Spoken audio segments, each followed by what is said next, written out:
Morning.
Good morning, Evgen. Are you here? Can you hear me?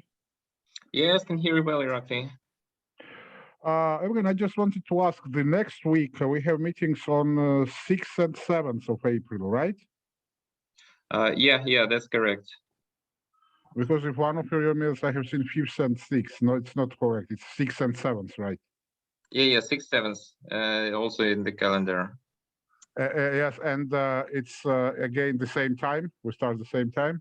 No, one hour earlier, so it's 11 Istanbul and probably 12 Tbilisi. 12 Tbilisi. Okay, right. Okay. Thank you very much.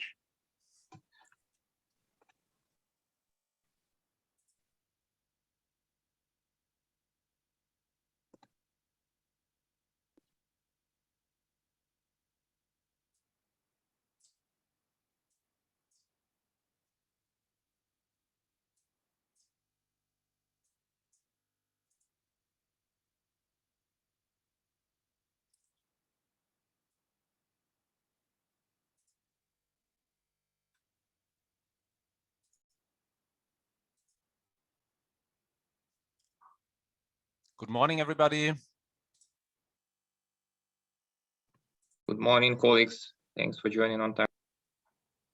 Good morning. Good morning. Just a brief question regarding the agenda. When we focus on urban adaptation, I would suggest that we start with the colleague Alexandra Kashmirska from the EAA, and then have directly the colleague from Cascais in Portugal, João Diniz. Is that fine with you? I think before we had a placeholder. Okay. Absolutely. Excellent. I think I know now the three rapporteurs. That's excellent. And then we will directly start with the colleagues.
Good morning, colleagues. Welcome to the second day.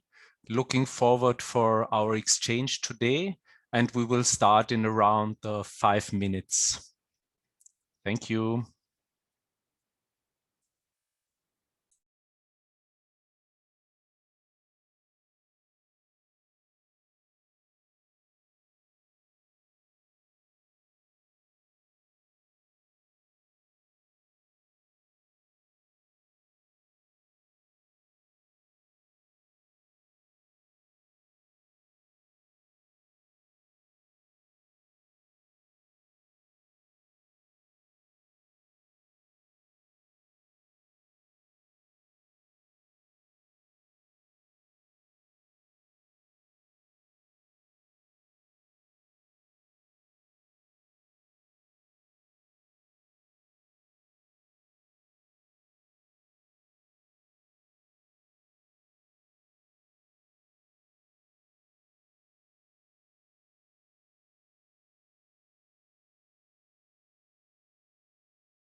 Good morning, ladies and gentlemen. It's a pleasure to see you at least virtually again on the second day of the webinar on national adaptation strategies and plans.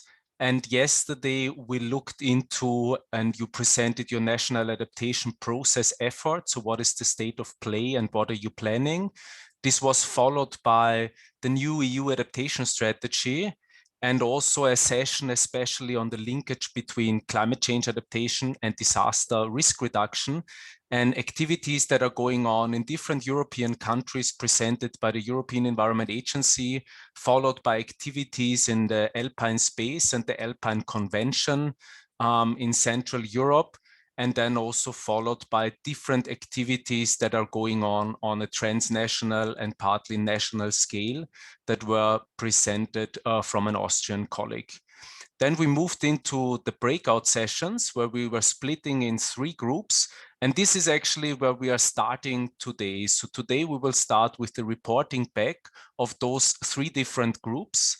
And all the 3 different groups had the same questions to answer or to work with, especially on what were the most relevant climate-driven hazards and risks in your country, then what is likely to further increase due to climate change in the future, what is already happening to reduce also the current risks, and what is actually needed, maybe also what are the gaps to further increase the response to those changing and increasing risks.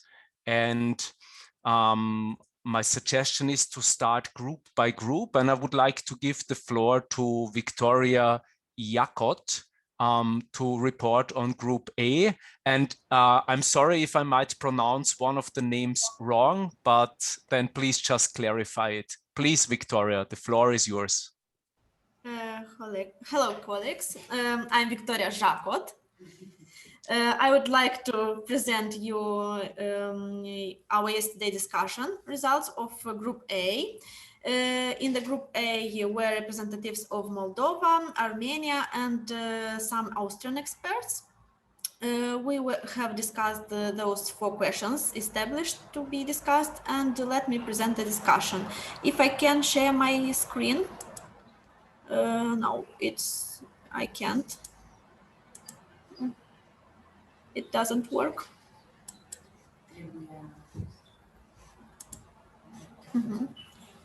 Yes, now. It's okay. Yes.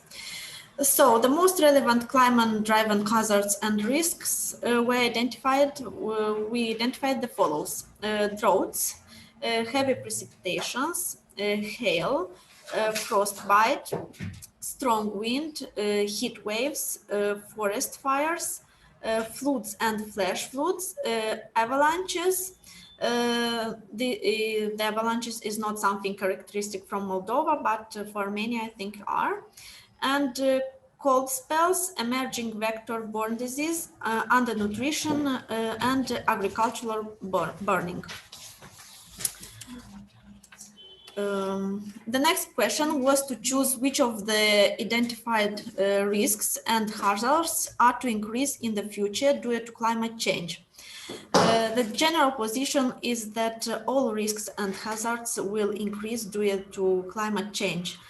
On the slide, you may see listed only a few of the risks and hazards which may increase. It's droughts, flood and flash floods, extreme precipitations, forest fire, vector-borne disease, landslides, avalanches, and the long period of high temperature and heat waves.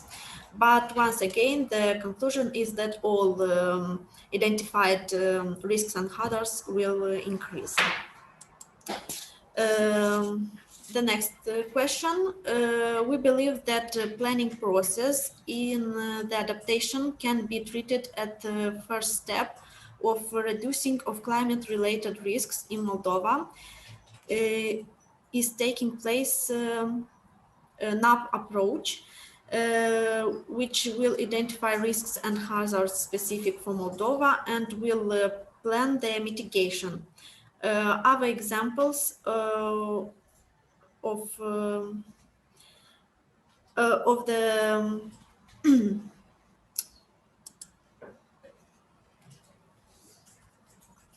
Other examples in agricultural sector is conservation of agriculture and promotion of adaptation measures. In health sector is emerging health of citizens during the heat waves. In energy sector, promotion of energy efficiency, including renewables projects. In water, promotion of small-scale water catchments and basin-level water management. In transport is promotion of climate-resilient roads. And one example from Armenia, pilot agriculture insurance scheme, way of risk transfer, now being replicated in more regions. And the next slide. Group A proposed to focus on vulnerability assessment based on disaggregated data and on a sound baseline and scenarios to be developed for each sector.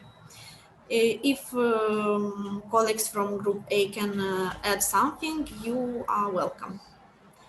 That's all from my side. Thank you very much, Victoria, for reporting back. I think for 20 minutes of time, we really were able to compile a lot. Does anyone of the group see a relevant message missing or a relevant item? Don't see a hand raised or anything in the chat. Thank you again, Victoria. And let's move to Group B, and it's Oksana Melinkovic, who is our next speaker. Please. Доброе утро, добрый день, уважаемые коллеги, добрый день, Маркус. В группе Б была Беларусь и Азербайджан, и мы обсудили первый вопрос: актуальные угрозы и риски, связанные с изменением в стране. В Беларуси мы назвали следующие угрозы и риски. Это смещение агроклиматических зон, лесные пожары, волны жары, нагрузка на энергетический сектор летом в ходе использования охладительных приборов, интенсивность осадков в городе, а также размножение стволовых вредителей леса и появление инвазивных патогенов, то есть новых растений недружественных. Для Азербайджана угрозы и риски являются засуха, сокращение водных ресурсов, изменение и колебания уровня Каспийского моря, влияние климатических изменений на вегетативный период. По второму вопросу, какие угрозы и риски могут усугубиться в связи с изменением климата в будущем? Для Беларуси мы решили, что это будет увеличение интенсивности осадков, интенсивность ветров и увеличение количества засух и их продолжительности. Для Азербайджана критичным может быть водный дефицит, частота и масштабы опасных природных явлений, это наводнения, сильные ветры и другие опасные явления. По третьему вопросу, что предпринимается, чтобы сократить эти риски? В Беларуси мы определили, что идет восстановление болот, увеличение площади лесов, в том числе смешанных, обеспечение энергоэффективности в жилых помещениях. Это имеется в виду passive cooling. В Азербайджане для сокращения рисков предпринимается это снижение выбросов парниковых газов, в частности, замена мазута на газ, использование энергия солнца, ветра и воды, использование биомассы, а также увеличение площадей лесных насаждений. Для четвертого вопроса мы его очень мало, не смогли практически его обсудить, нам не хватило времени, но я для Беларуси назову, что это оценка уязвимости секторов, подверженных изменениям климата, прогнозы влияния рисков гидрологических, метеорологических, климатических. Также я, наверное, бы все-таки добавила и финансирование, тоже немаловажный вопрос. И я думаю, что коллеги из Азербайджана, они в свою очередь тоже подскажут, что необходимо какие недочеты у них существуют на настоящий момент. Вот. Эту информацию я также предоставлю в письменном виде, как моя коллега предыдущая, чтобы у всех была такая информация после наших семинаров. Спасибо.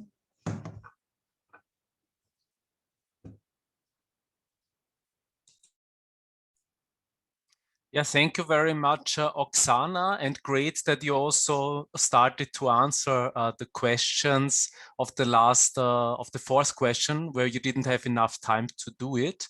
Maybe the colleagues want to add something on this before we then move to group number C. Please, thanks again, Oksana. Very welcome. Yeah, welcome.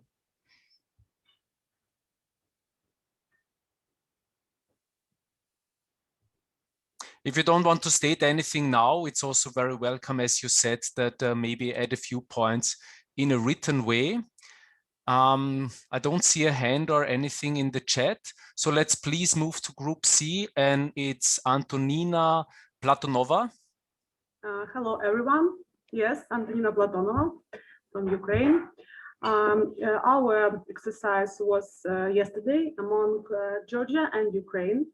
And there are a few questions that we have to answer. The first is what are the most relevant hazards and risks for the countries? In Georgia, it's climate-driven hazards and risks as flooding, droughts, other extreme weather events with consequent outcomes, such as, for example, land degradation. In Ukraine, the key hazards were divided into three groups. First, extreme rainfalls, floods, extreme heat and heat waves. Second group is the droughts and lack of water, land and forest fires, dust storms, tornado. And the third group is biological threats in agriculture and forestry. The second questions was which are likely to further increase due to climate change in the future, and was also a question where do we take the information for our work about the climate change. Georgia is taking its information in basic documents where information on impacts of climate change collected, comprehensive data for the reporting to UNFCCC and national communications, and also from a fourth national communication, TNA, highlighting the increasing of such sectors as agriculture as the biggest problem and the main source of income for householders, tourism and ecosystems. In Ukraine, we are taking our information as well in the reportings of the UNFCCC from the fourth national communications and from the IPCC latest works. Also, the information is provided by the hydrometeorological and scientific institutions. The most vulnerable sectors in Ukraine may be agriculture, energy systems, and the most important sphere of climate change impact is people's health. What is already happening or in place to reduce the risks was the next questions. And in Georgia, they told there is no systematic approach as for this issue, the issue of adaptation. The projects are rather slow, mainly implemented by SCOs, and maybe some, maybe by private sectors are implemented. In Ukraine, we can say that more often no-till planting and drip irrigation is used. Also, there are new varieties of plants resistant to climate change, and winter crops are used in agriculture also more often than before. A successful project for peatlands was made a few years ago, and another one is planned this year.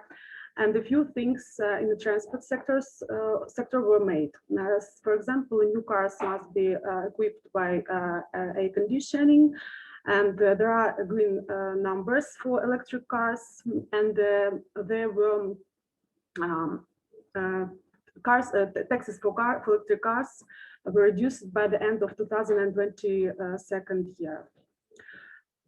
the current gaps and what is needed to respond to increase the risks in future. In Georgia, the current gaps were such as related with the coordination of individual measures and sectoral strategies and apps. Adaptation issues are complex because of the interrelated character of the climate-driven impacts. This is particularly relevant to Georgia, the country with 11 ecosystems. And the only proper solution is a system and intersectional holistic approach integration of climate change dimensions in the national development plans. So far, we are in the process of arranging individual parts of it. For example, early warning systems. Elaboration of the NEP is about to begin along with TNA project. Their coordination may lead to more advanced solutions for climate change adaptation. Climate change adaptation in cities, signatures of covenant of measures should also be coordinated with national activities in this direction. In Ukraine, coordination, coordination of actions on climate change within the country is very important. Only coordinated actions of all parties will lead to progress.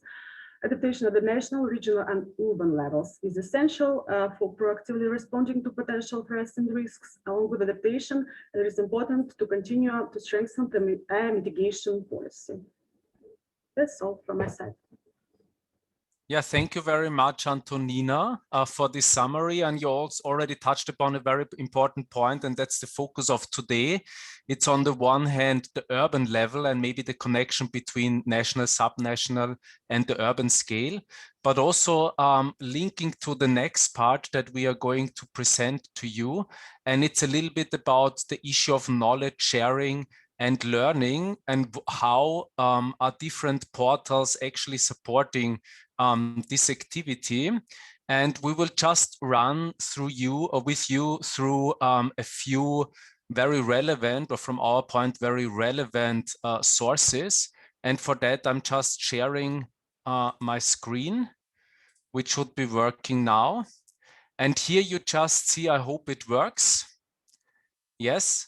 This is, for example, WeAdapt. It's one of the web pages that has a very global focus. It provides case studies. It gives an overview also what is happening in different countries, in different continents. It also provides some relevant documents from international organizations. It touches upon several issues related to developing countries, and those kind of activities. And very, very interestingly, several times you have interesting storylines and narratives that support the need for adaptation. Having said a little bit this global scope, the European platform that was mentioned a few times is Climate Adapt. And here, Climate Adapt actually started in parallel with the preparation of the first EU adaptation strategy back in 2011, 12, and then 2013, the strategy was launched. And here you see different categories.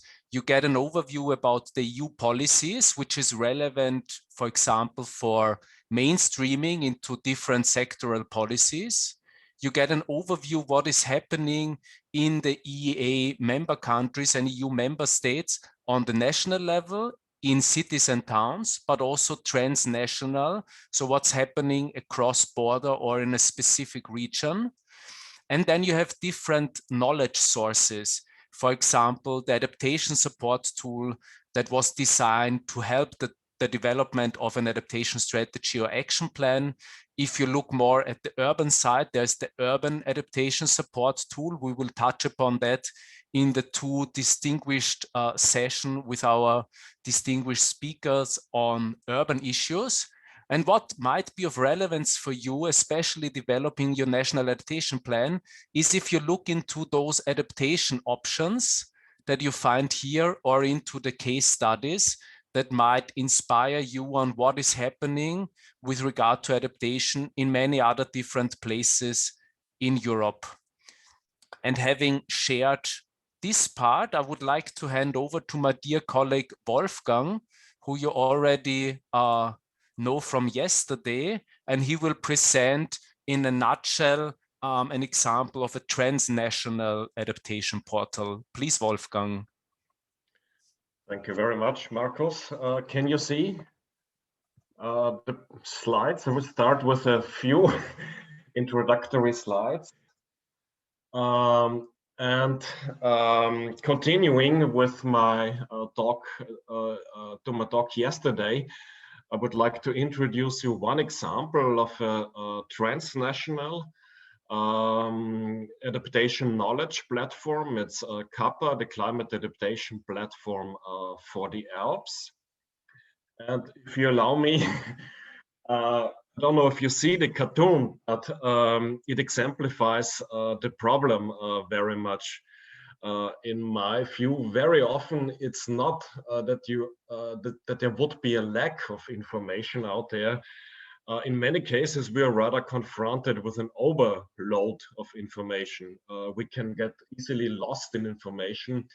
That's what happens when you do a Google search and don't know what you're really looking for. You get 1 million hits and it doesn't really help you a lot. And what you want to get at is to have your information all properly in order. You want to know where you find what you really need. And that is exactly what an adaptation portal should do for you. So one example is CAPA. It's actually the only transnational knowledge portal for climate adaptation in the Alpine macro region. Actually also one of the few ones in entire Europe for a transnational region, and it is currently running under the umbrella of the USART Action Group 8, which was presented yesterday. The point is that resources contained in the platform are selected based on relevance and usability criteria. So they are required to be really useful for decision makers. The information covers all Alpine territories, and it has been selected, edited, and quality checked by experts. And one big added value is that it allows basically all users to enter their own resources. The contents are quite comprehensive in coverage, and I think some of the content features also already highlight the added value of a transnational portal, because the information covers scales from the transnational down to the local level. There's a special emphasis on mountain issues, on cross-sector transboundary issues. It includes various types of knowledge products, from reports, studies, to manuals, guidelines, tools, to other web-based resources. And it gives you direct access to the original resources in multiple languages. So the portal language is English, but the studies, the reports, and so on are available in their original national language, be it German, Italian, French, or Slovenian. And of course, it covers basically all adaptation sectors with a special focus on multi or cross-sectoral items. Also a particular focus on knowledge items linking disaster risk reduction and climate adaptation. And Markus just mentioned Climate Adapt. What you see on the right-hand side is the adaptation cycle as it is featured on Climate Adapt. And on CAPA, we organized all the contents of the inventory along the steps of these adaptation policy cycle, and you can search for certain stages depending on what process in the adaptation cycle you yourself are in. Selection is based on clear, traceable relevance criteria to avoid the Google problem that I mentioned in the beginning. Just briefly, I'll show it to you afterwards. I think really, distinguishing feature that's important for our content enhancement is that it is very much user driven. So we have an online editing tool in place that allows all users that are registered to share their own resources with the entire Alpine adaptation community by simply using a convenient online fill-in tool. And this is guided by step-by-step guidance where you can look up and get help if you feel you need assistance. And there's a quality assurance procedure before publishing in the background. Yeah, I think I stop here, and I hope it works. If I switch to the online view, do you see the perfect? So that's the landing page of Kappa.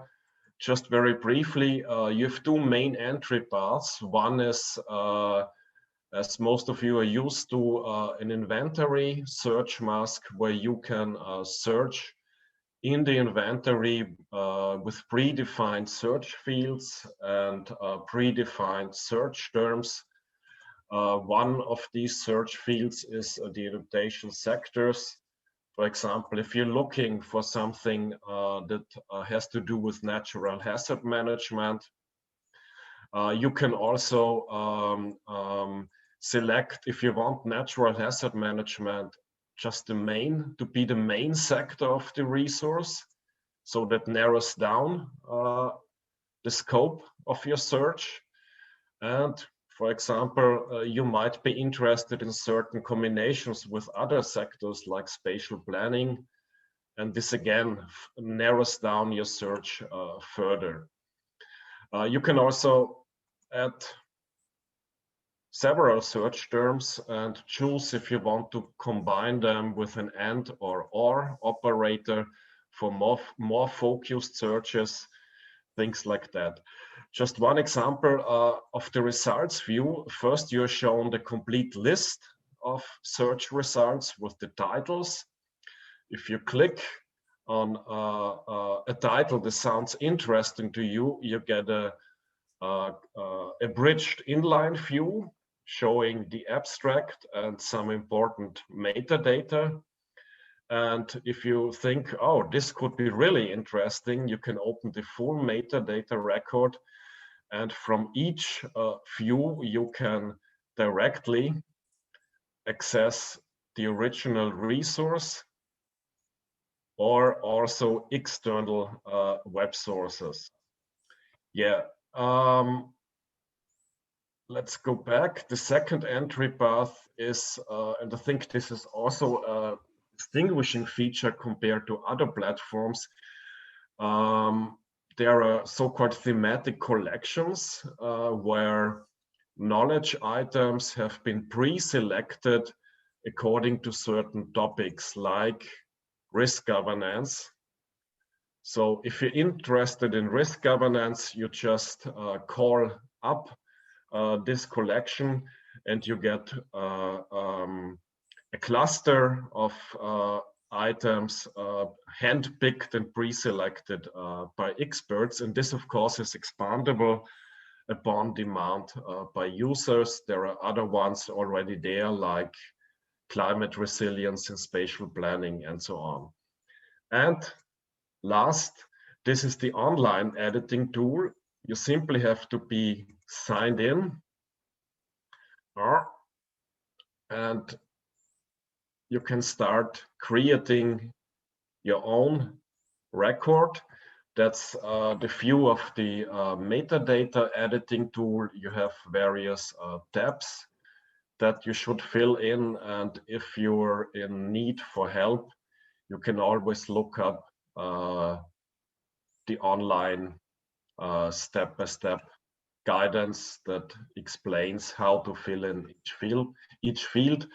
It's done if you have a little bit of practice in 10 to 15 minutes, and then immediately you can submit your record for publication, and within a few work days, it is quality checked by the platform management and published.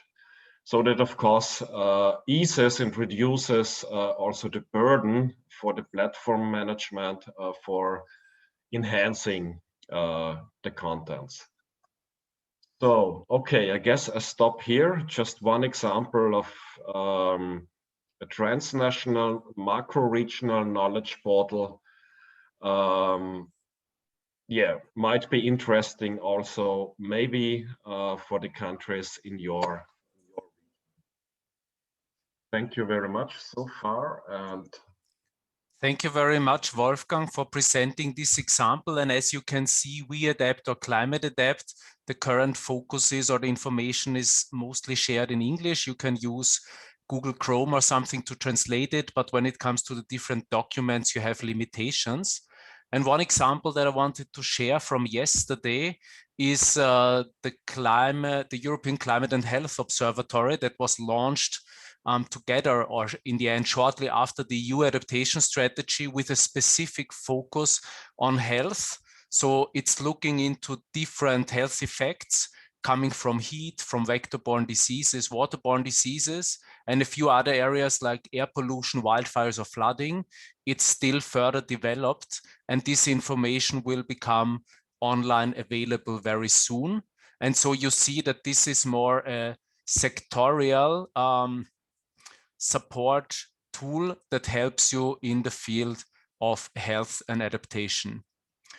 When it comes now to national portals, you also see that, and this might be more important or most important for you, that many different European countries have a portal. And I'm just showing you two examples. This is, for example, the Danish one from Denmark. And why I chose it is that they have, of course, a core part in the Danish language, and also a very big part that's translated into English. And you also see that there are different categories like knowledge or tools, and you also have different entry points, which from my point of view is very advanced. Whether you're a citizen and want to be informed about climate impacts or adaptation, if you're looking at the topic from a municipality point of view, or even from a business or industry point of view. And another example that I want to show you and I will share with you is here the Swedish example. They just recently also published a film on climate change adaptation in Sweden, but you see that different kinds of information is being shared with the platforms or the portals. And many countries at the beginning of their development along the adaptation policy cycle just use the platform to inform about international processes, like what's happening within the UNFCCC, the need for a national adaptation plan, and then different steps along the adaptation plan, be it about current and future vulnerabilities or others. And having said this, I would like to open the floor a little bit on your experiences or your plans on maybe developing a national knowledge platform and how you intend to share your knowledge and inform, for example, the general public. And for that, we have around 10 minutes now. So please feel free to contribute, to raise your hand, or to add something in the chat.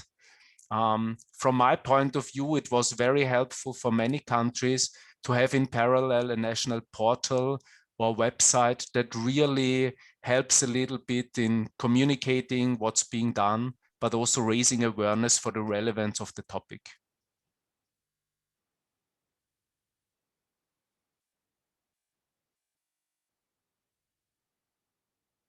Are there plans in one of your countries to develop a portal, or do you already have a portal in place?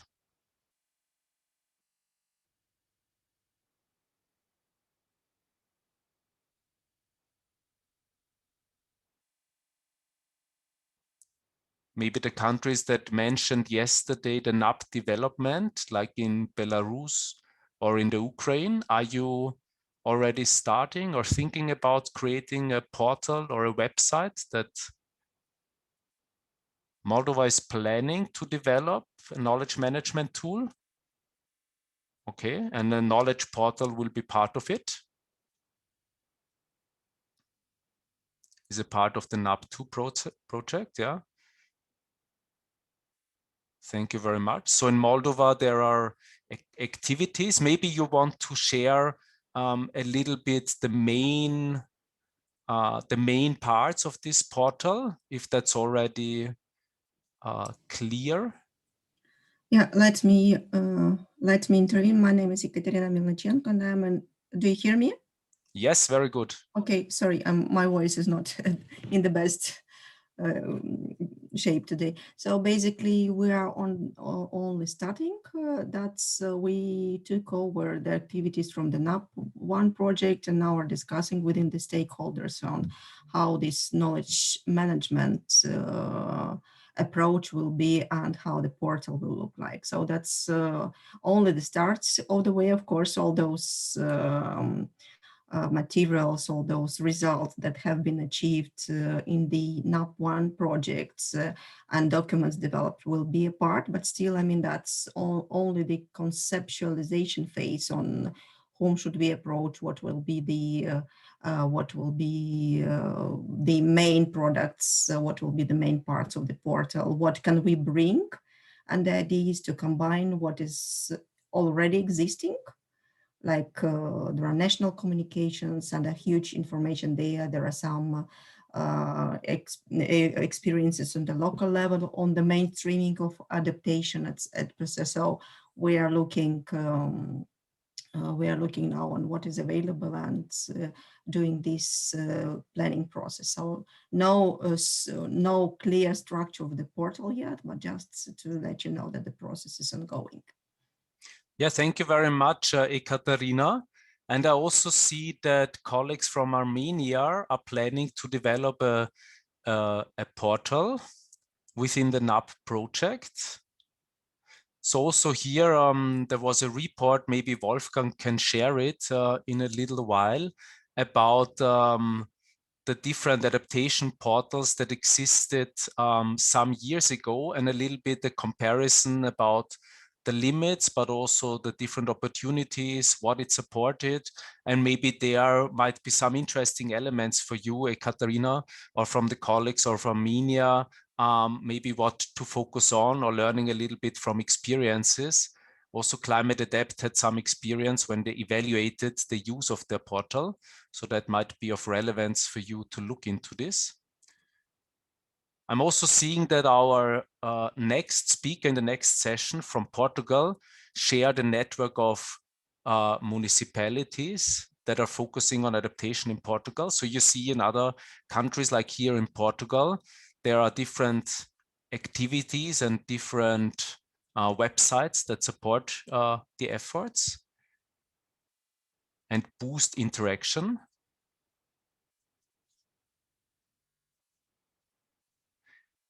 Is somebody from the other countries in Ukraine or Belarus or Azerbaijan or Georgia working on a portal? Or are you involved in something transnational like Wolfgang presented?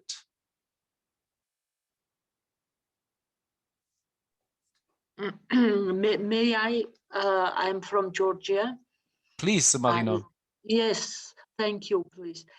It was some attempt in Georgia to establish, not particularly for adaptation, but it was a GF-financed project for information collection and exchange between three main conventions: biodiversity, climate change, and desertification.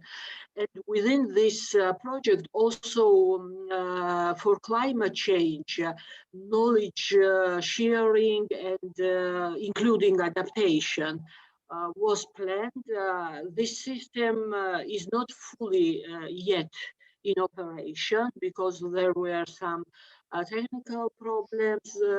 I would say that it's not easy to implement such portals and knowledge system in still in our countries. So So along with the technical problems, there is maybe some knowledge problems as well. Experience from other countries would be very helpful. As I know now, it's another attempt from within another project to continue with this portal and accomplish this system.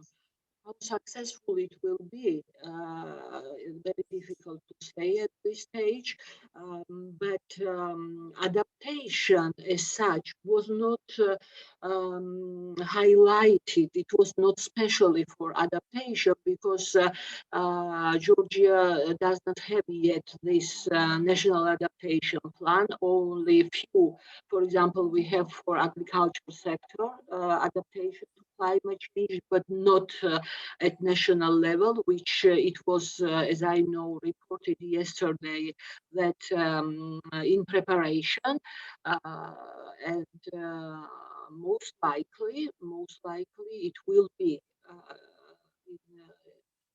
this portal will be developed when more how I say more approach to adaptation is more systematized in country rather than it is now, because it's very much we considered a group discussion yesterday that it's still very split between different stakeholders and players. Quite independently. Of course, there is coordination from the ministry, but not enough because we still don't have special how to say, unit or entity which particularly will be dedicated to adaptation, which is very important for have quite informative this knowledge portal. So as a part of big system, it was considered, but not very successful yet. So that's what I wanted to say. Thank you. Yeah, thank you very much, Marina, for sharing this. I can imagine that maybe not sure if it can be covered within EU for climate or another one, but maybe a short webinar of the relevant points in an adaptation portal and experience of some countries might be helpful. It can also be in a bilateral way, I think, if it's related to your needs. Are there any other points you want to mention from one of the other countries? In Belarus, there's currently no portal. Yeah, okay. Yeah, could be subject to the new NAP development. Okay. So maybe then the experiences of other countries, how to build it up and where to start best might help. Okay, another link here. Yeah, if you have any other information that you did not provide yet, either in speaking or in the chat, I would like to move over to the next session. It's very good and positive. We are on time, even having had the reporting back from yesterday, so that's great. And now the session will be on two presentations, and we are focusing now on the urban level and get an overview on the one hand from European activities, which will be presented by Alexandra Kazimierska from the European Environment Agency on urban adaptation in Europe, related to a very recent report from last year's fall. And then it will be followed up by a real case study and an example from Portugal, from the city municipality of Cascais.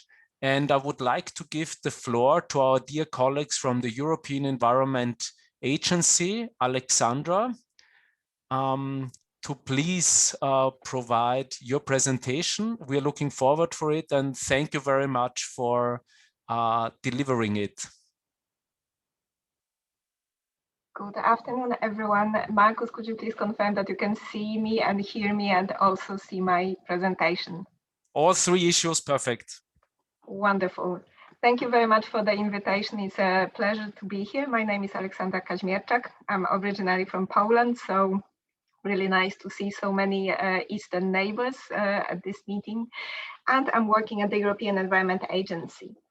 As Markus mentioned, last year we published a report focusing on urban adaptation to climate change in Europe.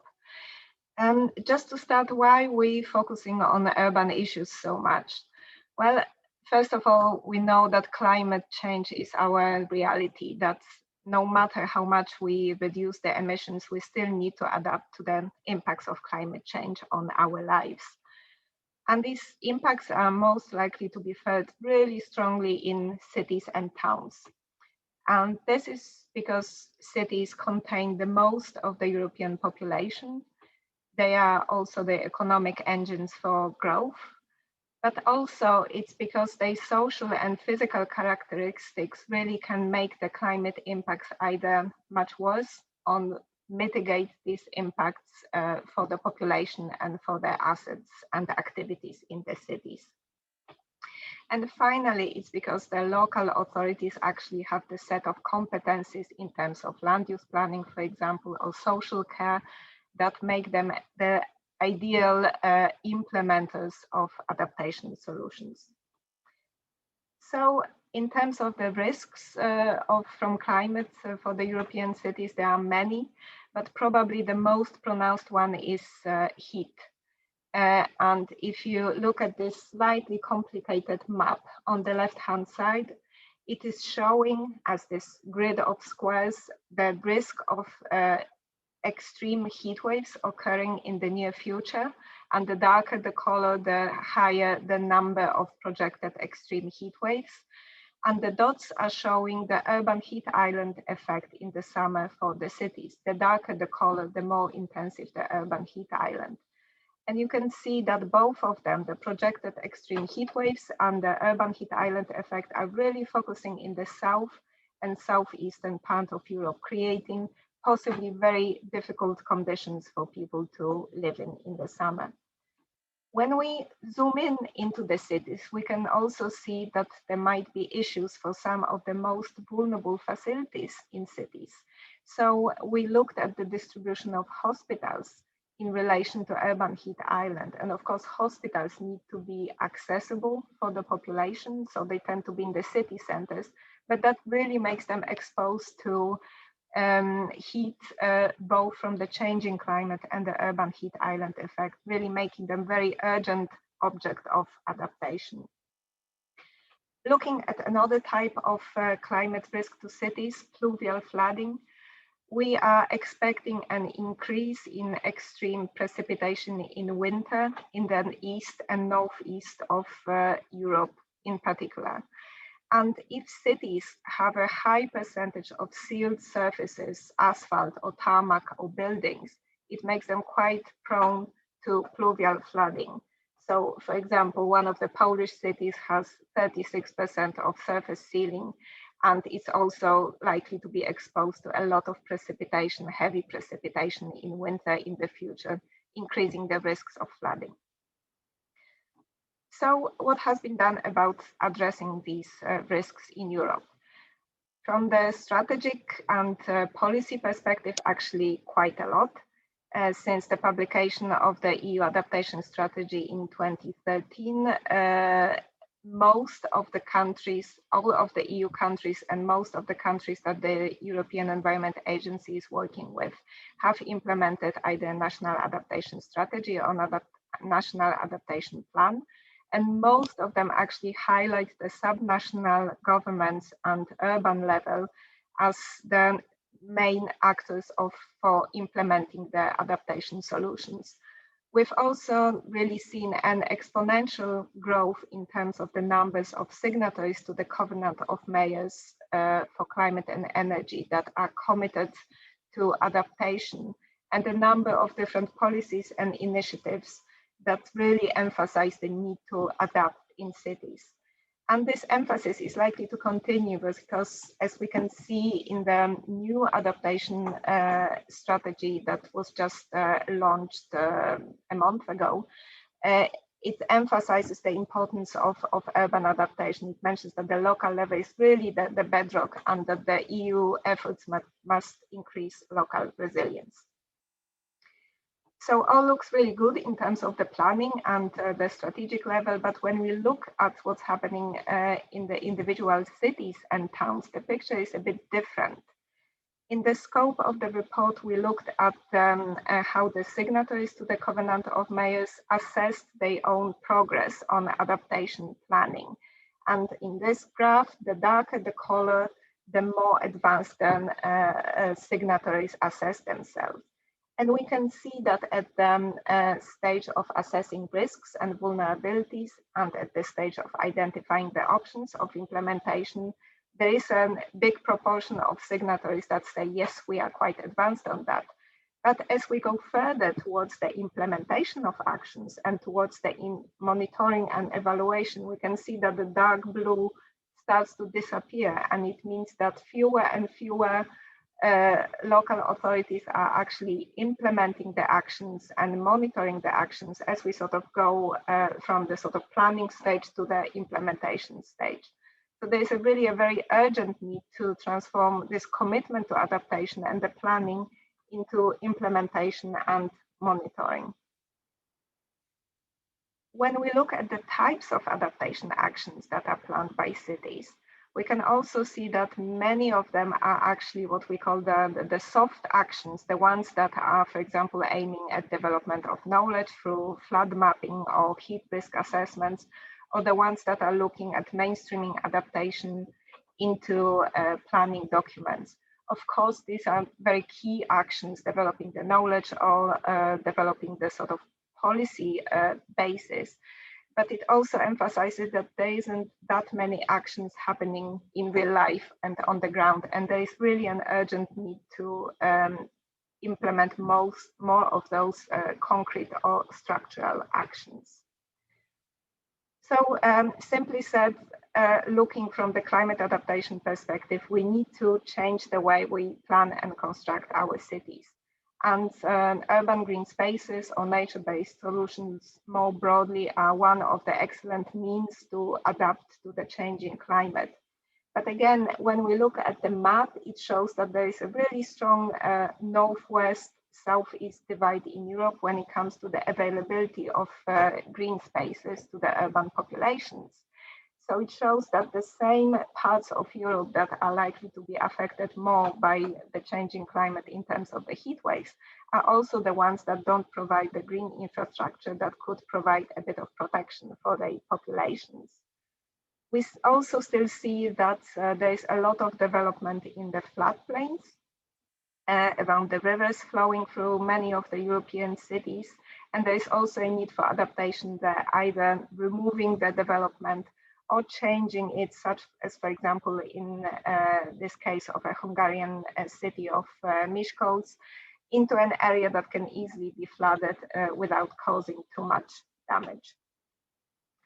But of course, to be able to implement the concrete actions, cities need money. And actually, in every survey results I've seen run for the cities on the barriers to adaptation, the funding, the budgetary capacity comes absolutely on top. So here is an example of the barriers and supporting factors mentioned by cities reporting to the CDP initiative. And this budgetary capacity is the main barrier to implementing adaptation. And also it's because most of the cities are actually using their own resources to fund adaptation. So there is a big gap here in terms of the expectations and the national adaptation strategies stating, well, the local level is the main access for implementation of adaptation, but at the same time, the resources don't seem to follow that, and many of the European cities are actually using their own resources for adaptation. Also, in terms to be able to spend the public money in a sensible way, the cities need to be sure that they are investing in actions that are actually effective for climate change adaptation. And here our knowledge is not so well developed. We actually don't have so much evidence about the effectiveness of different actions in terms of adapting to climate change. And it's partly because adaptation is difficult to measure. It's not like reducing the emissions where there is one simple way to measure the progress. For example, if we look at heat, we can look at measuring the reduction in outdoor temperature or indoor temperature, or the use of energy for cooling, and so on and so on. And it's quite difficult.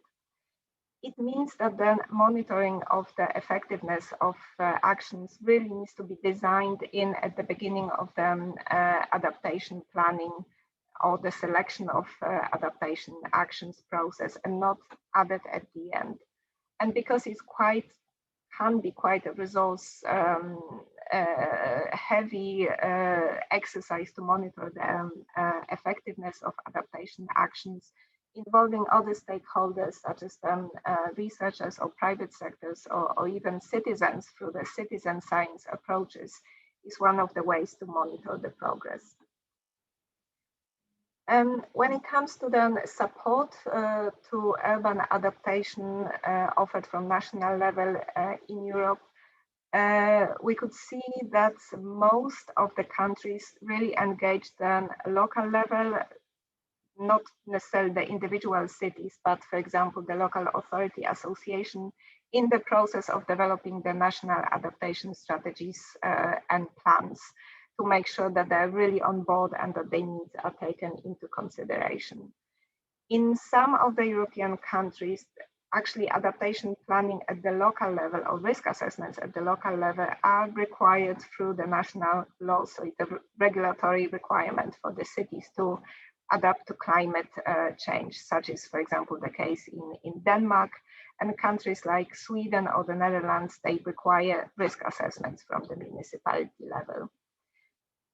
In other countries, for example, Slovakia or Slovenia, there is a requirement to include adaptation criteria in the spatial and urban planning. So the spatial law is actually a vehicle for climate change adaptation.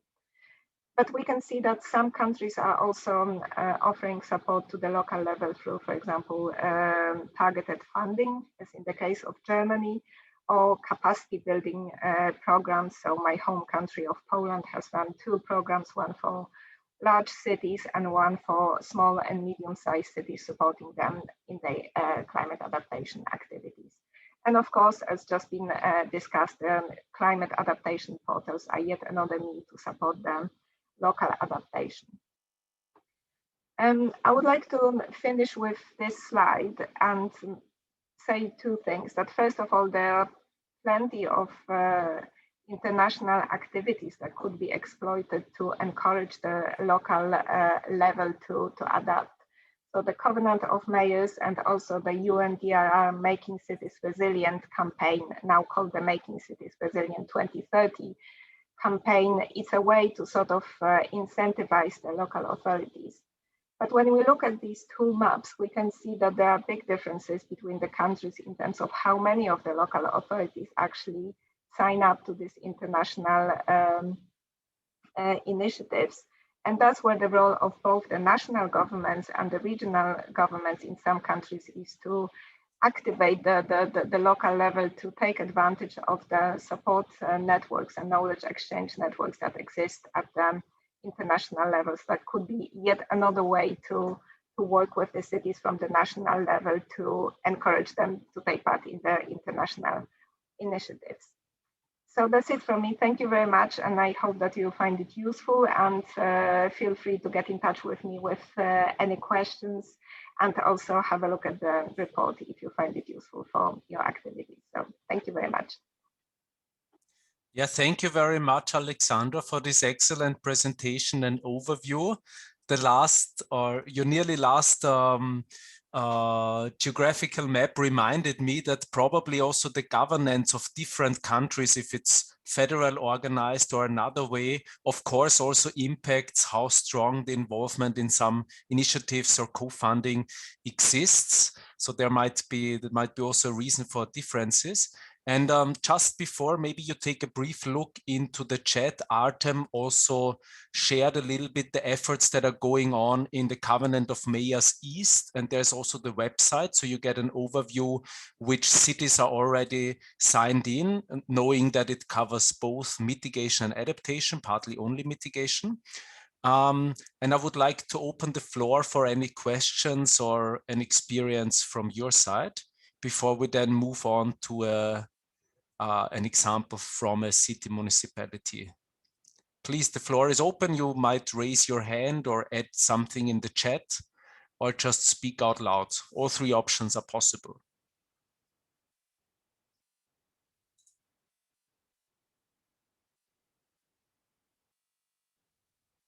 Or you just need to digest the content. Now, so the slides will be provided. Alexandra is still with the European Environment Agency and will assist if any questions or needs arise, or we can, further help you in linking to initiatives or support tools. So I'm not seeing anything in the chat at the moment. Then I would like to move on to our colleague who will present climate change adaptation from Cascais in Portugal, with the most western point of mainland Europe, as far as I remember. And please, João, the floor is yours. Thanks for joining us today. Thank you very much, and thank you for this very kind invitation. I'll do my best to present everything in less than 15 minutes.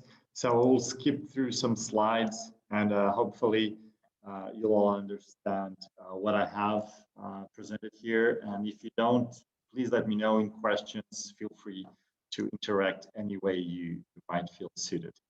So I'm going to talk about climate adaptation in Cascais.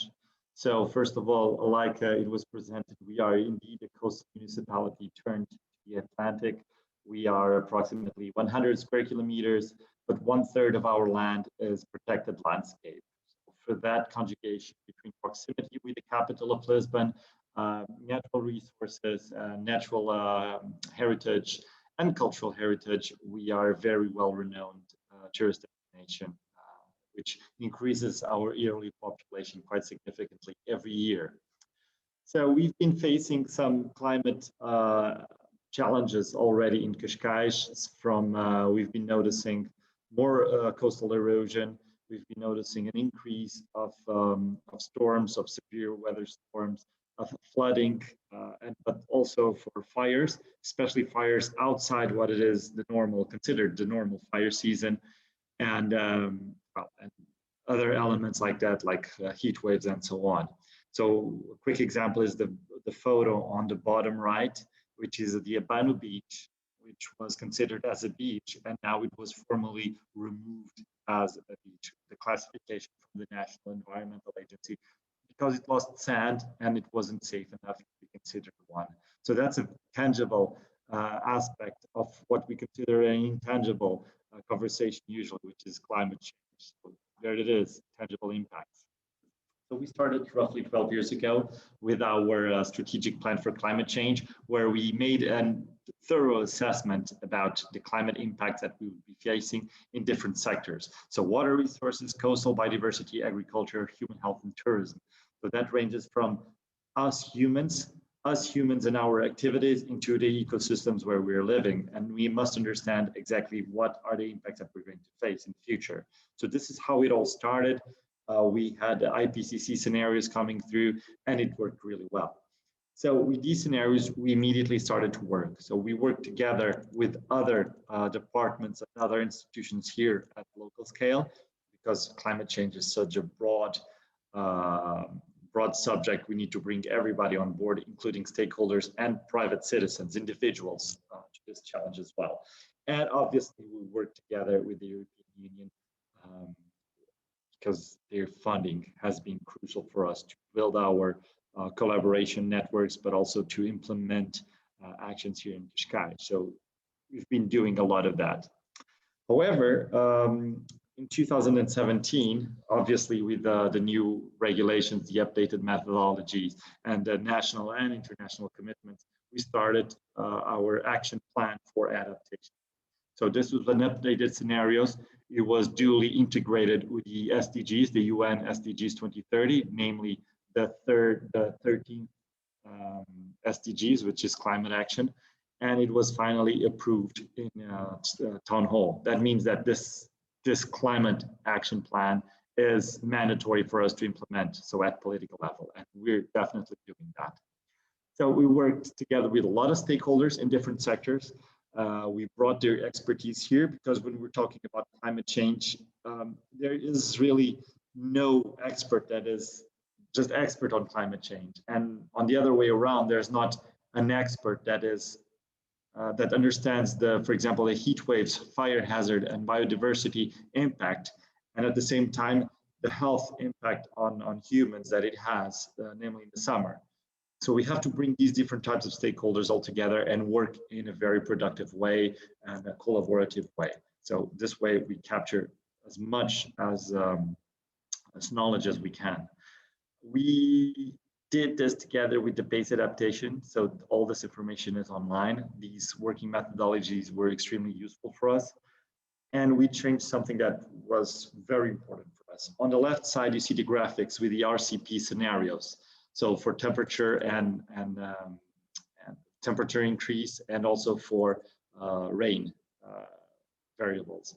So usually what we provided as climate experts was this type of information. However, when we brought people for the action part, where they are not experts on meteorology or weather or climate, they must understand, and we must translate this into their own knowledge. So we started to use, and we started to write something that goes a lot like what you see on the right side.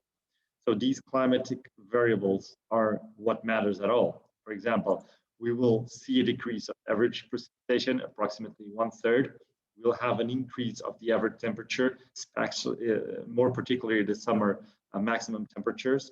We'll have an increase of sea level rise. So if you see on my own photograph behind me, on the top of my head, there's a tide gauge here that's been measuring the tides and the sea level rise for nearly 150 years now, and it has registered 15 centimeters of sea level increase. So that's a scientific evidence that we already have. So this is some elements that we try to communicate to people, and we communicate this way so people understand, how does this impact me? So obviously, because it's a climate action, we have actions. So in this case, 13 measures that comprise 82 actions, to be more precise. So we need overall a bit over 111 million of investment, and we need to implement these actions through the next 10 years. So, well, now 9, but you'll see where we are. So if you look at them, you will see that the top priority is stakeholder awareness. And this is interesting because all the different groups, the stakeholder groups, the sectorial groups, they all said that this is the top priority, which was extremely interesting for us. And if you notice through the list, you will see that most of them are green structures. So that means that we are greening the city, we are restoring the ecosystems and their services, and also non-structural, which means that we are capacitating people, we are capacitating our systems, and we are changing the laws to comply with climate adaptation. So that's non-structural. But at the same time, we do have some gray solutions or gray infrastructures, as we call it, but they are mostly for water infrastructure. And it's something that it's very specific to us because we don't have our own source of water. We have to get water from elsewhere. So there's a big piping system that brings the water to the Lisbon region, and we get it from there, most of it. Obviously, that does make us a bit vulnerable to get this only the source, but I'm pretty sure that we are working on new technology sooner or later to be a bit more resilient on this term. But this is just an example that in our case, we mostly need gray infrastructures for water supply. And another thing that we've learned is that we reply transversally to most of the Sustainable Development Goals 2030, which is very interesting, and it's something that we also learned as well.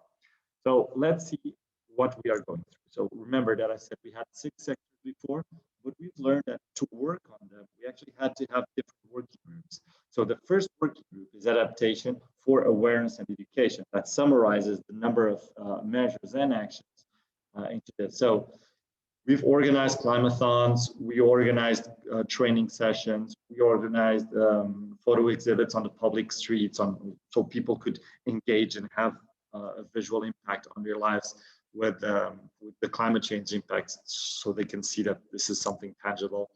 We worked with schools. We have a school program for climate change where children learn about climate change and how they can act individually in their own families and in their community.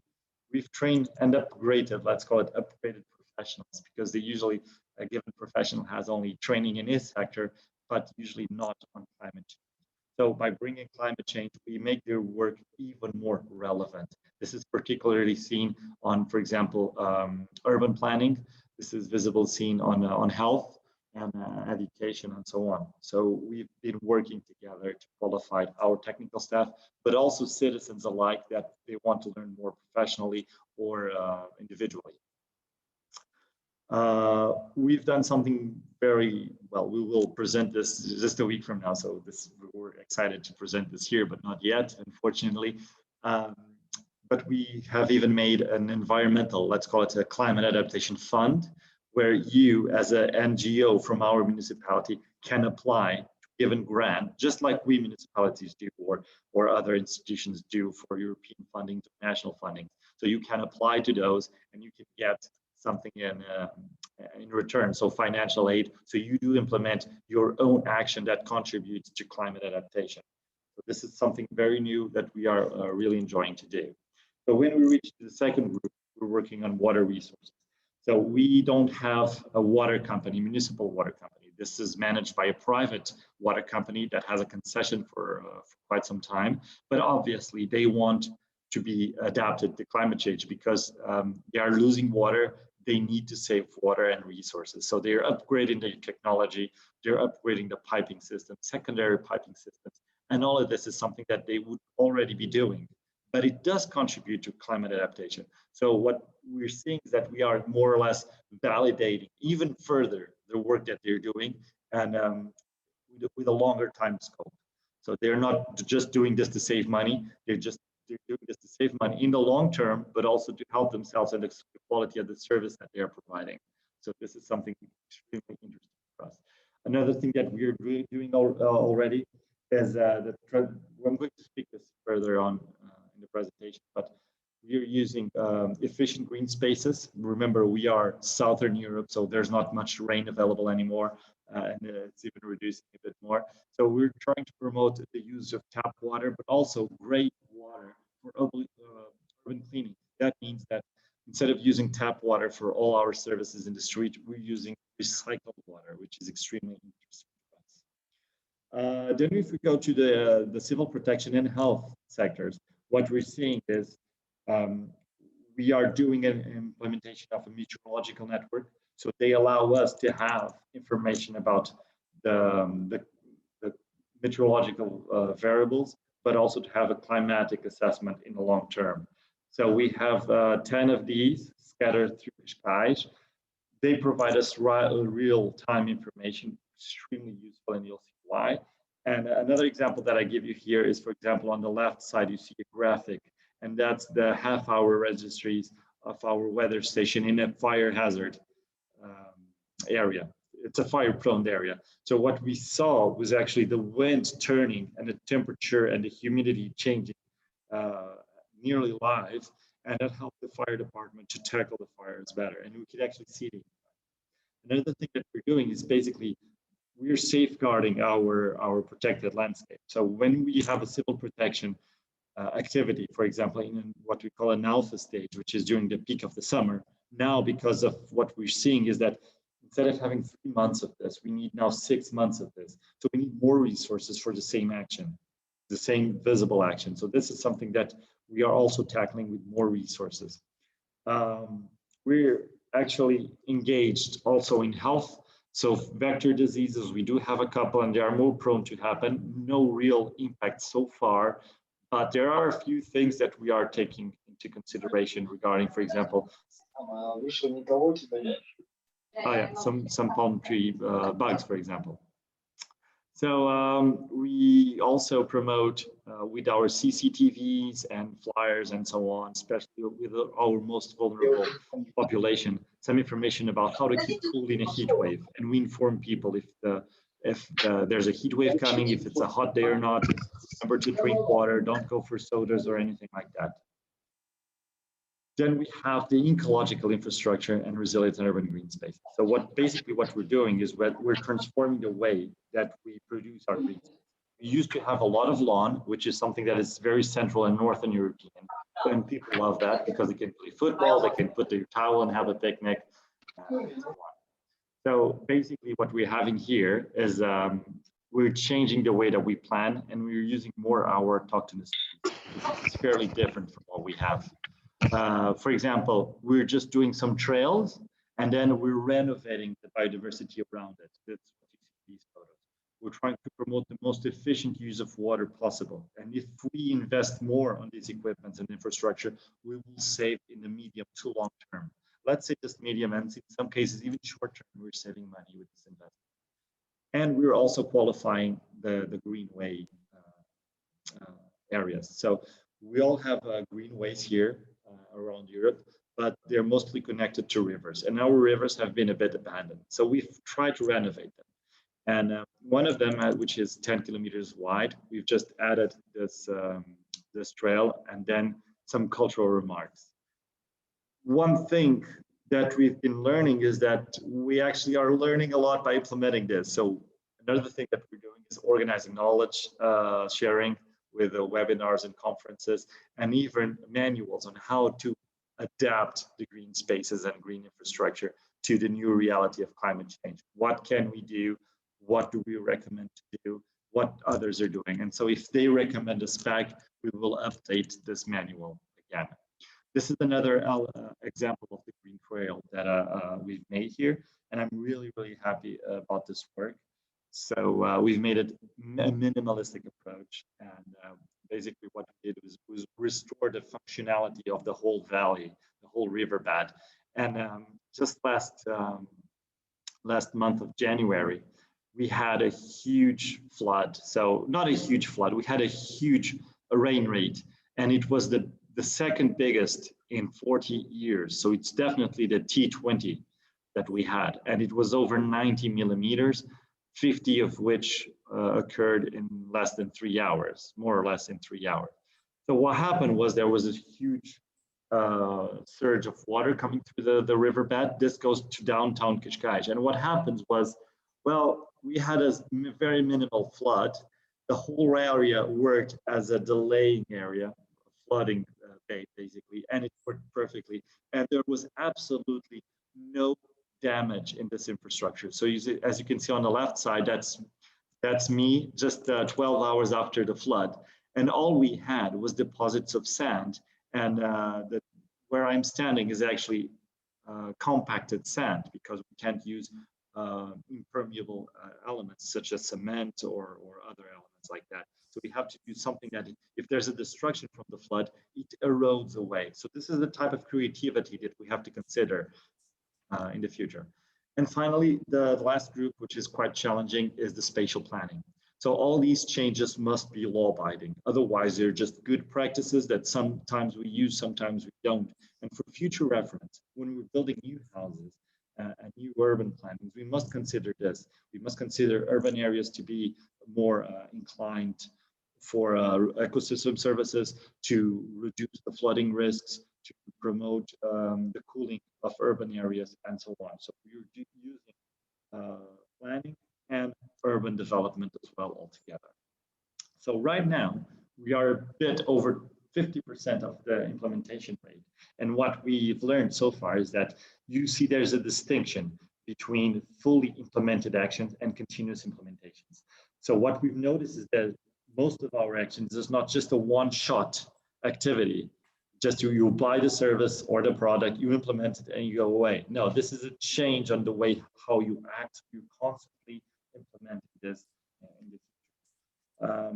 We are then working together with a lot of team, the qualification, engagement, bringing the people. They create a great momentum for change, for transition that we so much need and eager for. we have nature-based solutions which benefit everyone. For example, that green trail, we actually sold it, marketed it as a greenway, so you can go out with your family, go for a walk, enjoy the environment. But most of it was thought considering the climate impacts that it would have, namely on flooding. And even on fire, we had a fire nearby and the fire department used that to save water. So that was really interesting for us. We must make these good ideas or good practices into law-abiding activities, especially on spatial planning. And finally, if we have this transformative spirit, we will bring innovation. And if we have an innovative city, everybody wins. This is definitely a win-win proposal for everybody. So this concludes my my presentation. I hope you all enjoyed it. And let me know if you have, oh, I have 2 questions. Yeah, Joao, many thanks. Yeah, thank you for this excellent presentation. And thanks for bringing an excellent example and for being that active. Yeah, I'm seeing, I think the second question relates to you, and it's especially related to what is the know-how needed by citizens so that they can be involved and support implementation. That would be interesting. And I think the other question is more related to maybe Alexandra, because there was a DG Klima report, I think done by Rumble, about the role of insurance, especially in national insurance schemes. Maybe this can be shared also via the chat. Joao, maybe you might directly take this, how to involve the citizen, what know-how is needed to progress in implementation. Yeah, okay. So we definitely need to bring the citizen, because the citizen is an active agent of change and they can be an ally. So the way you bring a citizen is first, you have to communicate well, so you have to clarify how climate change will impact their lives. But I wouldn't say at a negative level. I would say that this is an opportunity to change, for us to be better and to grasp new opportunities. So this for me is crucial, and there's definitely opportunities on this. That's why I always say that our adaptation activities have a very social and economic impact as well, and I focus equally on that. So that is crucial.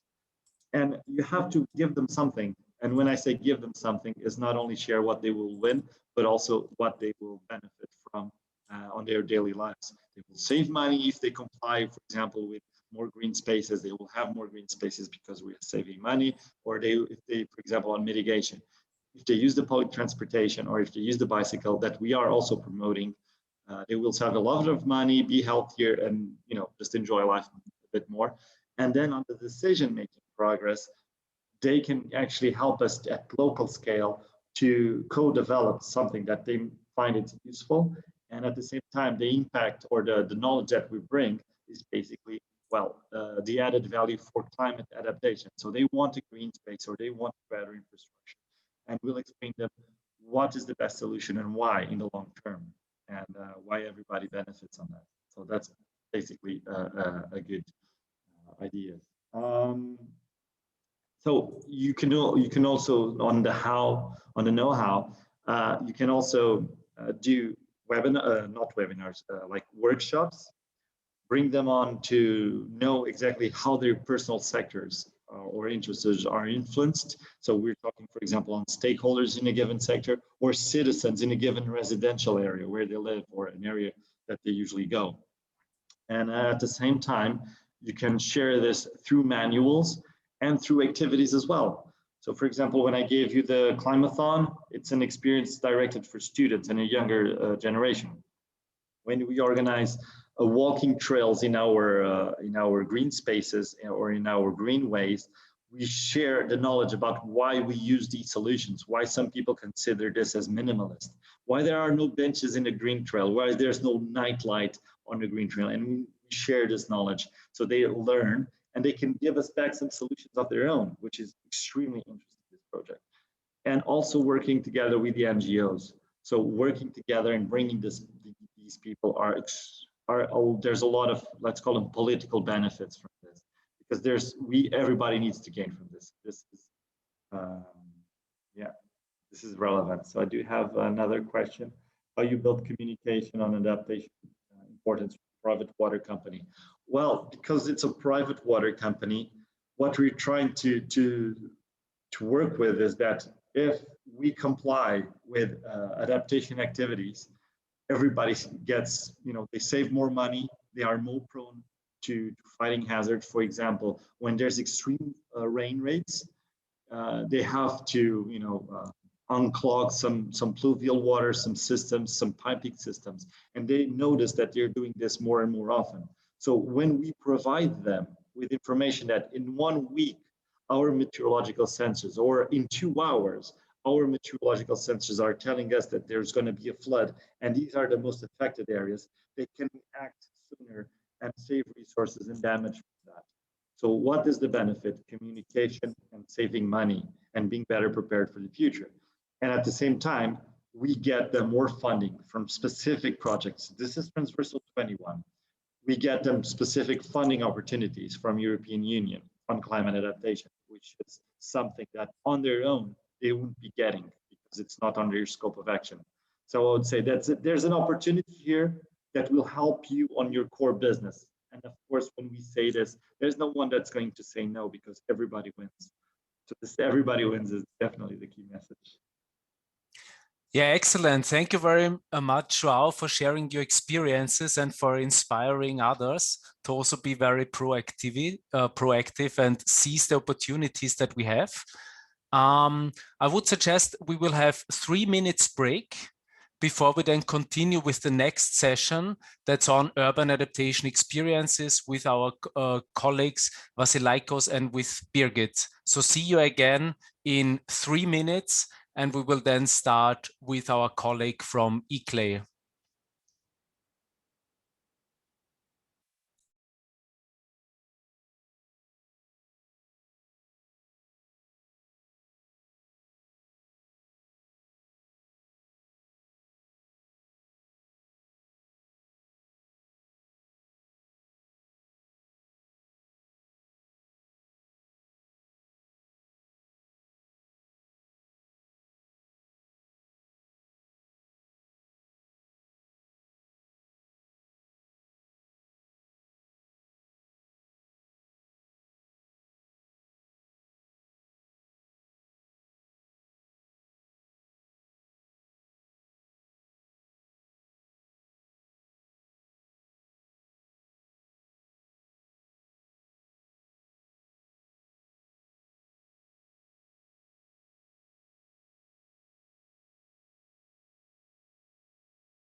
So, dear colleagues, welcome back for this very short break. I hope you had at least 2 minutes to refresh a little bit, maybe open the window or grab a quick coffee or some water.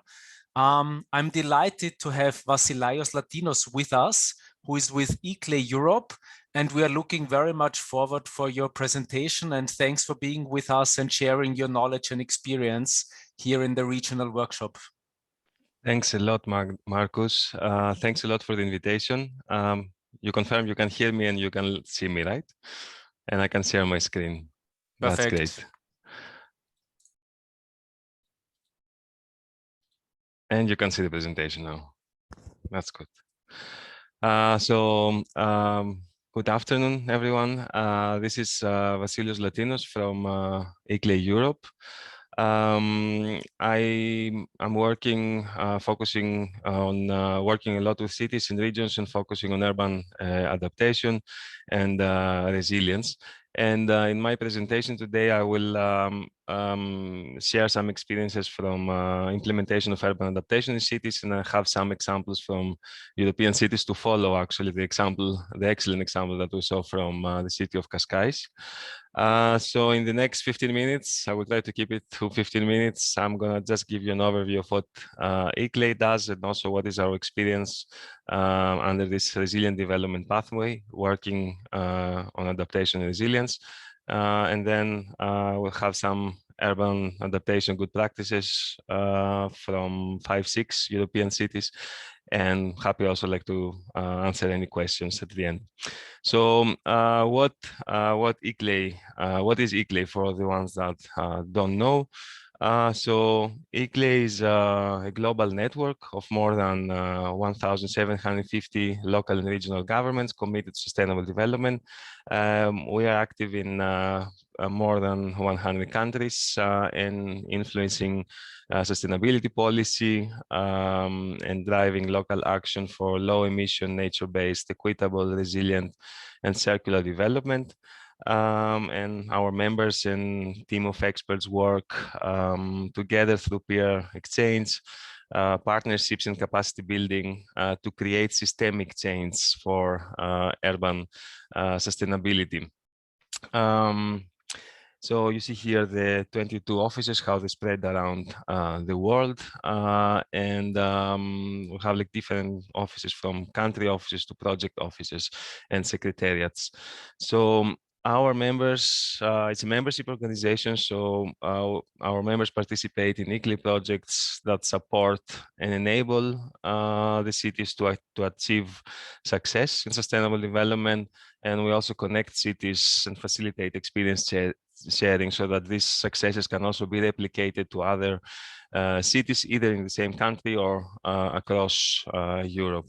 Many of the members have also like set already like very ambitious targets to achieve net zero carbon emissions by 2050 or sooner. Some of these members are Lisbon in Portugal, Bologna in Italy, Ljubljana in Slovenia, and you can see here in the slide with like different quite ambitious targets that they have set. And we also like organize, of course, site visits, study visits from city to city, and events that I will come back to that later. We facilitate knowledge exchange between key stakeholders also in the European landscape, in the development of urban sustainability, from local authorities to businesses, citizens, and academia. Partners and network, here you see a lot in the slide, include the European Commission, the European Committee of the Regions, European Investment Bank, the European Environment Agency, and many more. But what we do basically when it comes to adaptation and resilient development, a huge question for cities which are starting the sustainability journey is how to effectively and efficiently organize the process within existing management and governance structures that they have. So ICLEI provides support by means of tools and advice around an integrated management cycle. Especially on adaptation action, ICLEI promotes a combined approach for the development of happy and healthy communities, as we call them, that use consciously and effectively their natural resources and promote sustainable ecosystems. The Green Climate Cities methodology supports this integrated management approach with clear steps, targets, and specific actions. So I mentioned before these 5 ICLEI pathways, and adaptation, of course, can come like to many more than one of these pathways. Of course, it's included in the nature-based development pathway, which also aims to protect and enhance biodiversity in urban ecosystems, but also in the resilient development pathway, where it involves the anticipation, prevention, and recovery from shocks and stresses. This is basically our approach to a resilient development, which describes also the ability to anticipate, prevent, absorb, and recover from shocks and stresses, in particular those brought about by rapid environmental, technological, social, and demographic change, and to improve essential basic response structures and functions. This is from our Montreal Commitment and Strategic Vision from 2018. When it comes to adaptation specifically and resilience, what we do is we provide training, consultancy services, and study visits for cities. And the topics can include like the development of an assessment of urban resilience strategies, integrated management, development of climate adaptation strategies, nature-based solutions, but also integrated approaches there to sustainable energy and action plans, including also digital solutions and sustainable public procurement. Working with cities, with other European cities to find these common solutions, we always need to look into like integration of topics and convergence of topics. So we cannot only talk about adapting to climate change if we don't look at critical infrastructure and how to make actually this infrastructure more resilient, and also now without looking into social cohesion and how to manage social inequalities that can also appear, let's say. We always try also to look with the cities that we work with. We try to look into the co-benefits of urban adaptation action, which can range from supporting livelihood and the local economy, improving the citizens' quality of life, use the resources more efficiently, improving preparedness and response mechanisms, something that is also like quite relevant now with what we are experiencing with the pandemic and the COVID-19 recovery, and also enhancing multi-sectoral cooperation and governance. Of course, it's always like sometimes difficult to cities sometimes get also like quite confused, and like there's always like different topics coming up. There's always like discussions that that sometimes are not like completely understandable. They are not like completely comprehensible, like let's say from the cities. So we are also there like to try to make this somehow more easy to digest, and then to plan accordingly, and to make this to translate European policy into like action that the cities can take. So I would like to go into some good practices in projects from European cities. I will start with some examples that focus on different approaches to adaptation. Then and then in the end, we'll also move into into a couple of examples that include a combination between mitigation and adaptation action, looking into the co-benefits of adaptation, but also into the green recovery from the pandemic. This is a photo from the city of Paris. Actually, in the summer of 2019, there were two extreme heat waves that hit France, and this as an example this had as a consequence was that more than 1,500 people lost their lives, according to the health ministry of the country.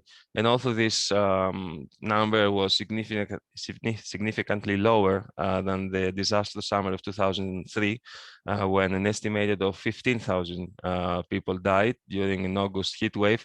The number is still quite high, given also the brevity of the heat waves. In response to this situation, in 2019, the city of Paris adopted the comprehensive emergency plan to respond to extreme heat waves, which was also like part of a larger scheme to boost the city's climate resilience. So the last couple of years, Paris is implementing a number of coping adaptation measures, from public fountains to increasing NBS throughout the city center with pocket parks and green infrastructure by the River Seine. In addition to these things, more than 1,200 permanent public fountains. The city is also deploying misting machines in public squares, and fire hydrants have been fitted also with special drinking devices to provide both cooling but also cold drinking water. This is also another very interesting project from the city of Almanda. It is called REDUNA. It's like an acronym for Recovery and Ecological Restoration of the San João da Capariça dune system. It's a city project in partnership with a couple of research centers and universities for the recovery of the dunes of this specific coast, and funded by the Operational Program for Territorial Enhancement. It has received also quite an interest and recognition from the scientific and environmental community. The coastal section here is actually an area of special susceptibility to marine factors. Therefore, this project consisting of a set of integrated active coastal protection actions intended to act in a structural and lasting way on forcing factors of vulnerability that can be mitigated more directly, revealing essential for the protection of citizens and properties. What was done was that the beach grass was planted to strengthen the sand dunes, and the sand dune systems, the dune systems then have formed natural physical barriers, which can be also very flexible, but also very resistant to the action of winds and waves. Mainly during the winter storms, dissipating energy and still serving as a deposit of sands for the natural regeneration of the coast. These are also areas of quite high ecological importance because they are habitat for numerous animal and plant species. Another example, another city that is quite stepping up its adaptation action is the city of Cannes in France, which is a coastal city with, I think, 75,000 inhabitants only. But because of being known worldwide as host to one of the biggest international film festivals, it's an example of a global village, actually, a city with a global reach, and actually welcomes millions of visitors every year. So the city is implementing an excessive number of marine biodiversity actions, including establishment of fish nurseries in the ports and installation also of the Sea Begins Here, as they call it, lakes near the rainwater outlets. And also like they have also like a quite important charter for sustainable cruises. Another good example comes from the city of Warsaw. Since 2009, the city of Warsaw has encouraged the companies, institutions, but also the citizens for private properties to promote the installation of green roofs. And there is already cooperation both at national, regional, city level to establish understanding and rationale about how vegetation and soil can be utilized within urban areas to combat climate change.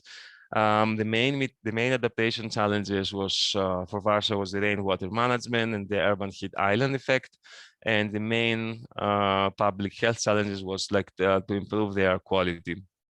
While the city has also, you see that there is ongoing action from the 2011 CEAP to a 2019 local adaptation strategy and 2020 SECAP.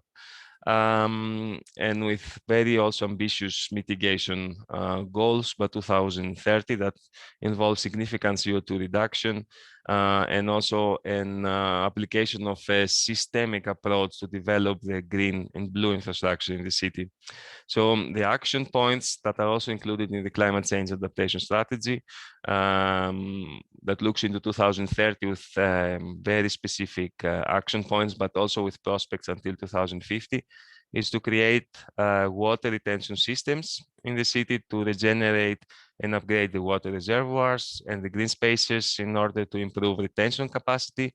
Also, to transform degraded land into green spaces, to create and support the development of infrastructure that contributes to cooling of the environment, such as green roofs and walls, and other also vertical green structures, and to promote among the residents also the idea of creating these balcony gardens, as they call them.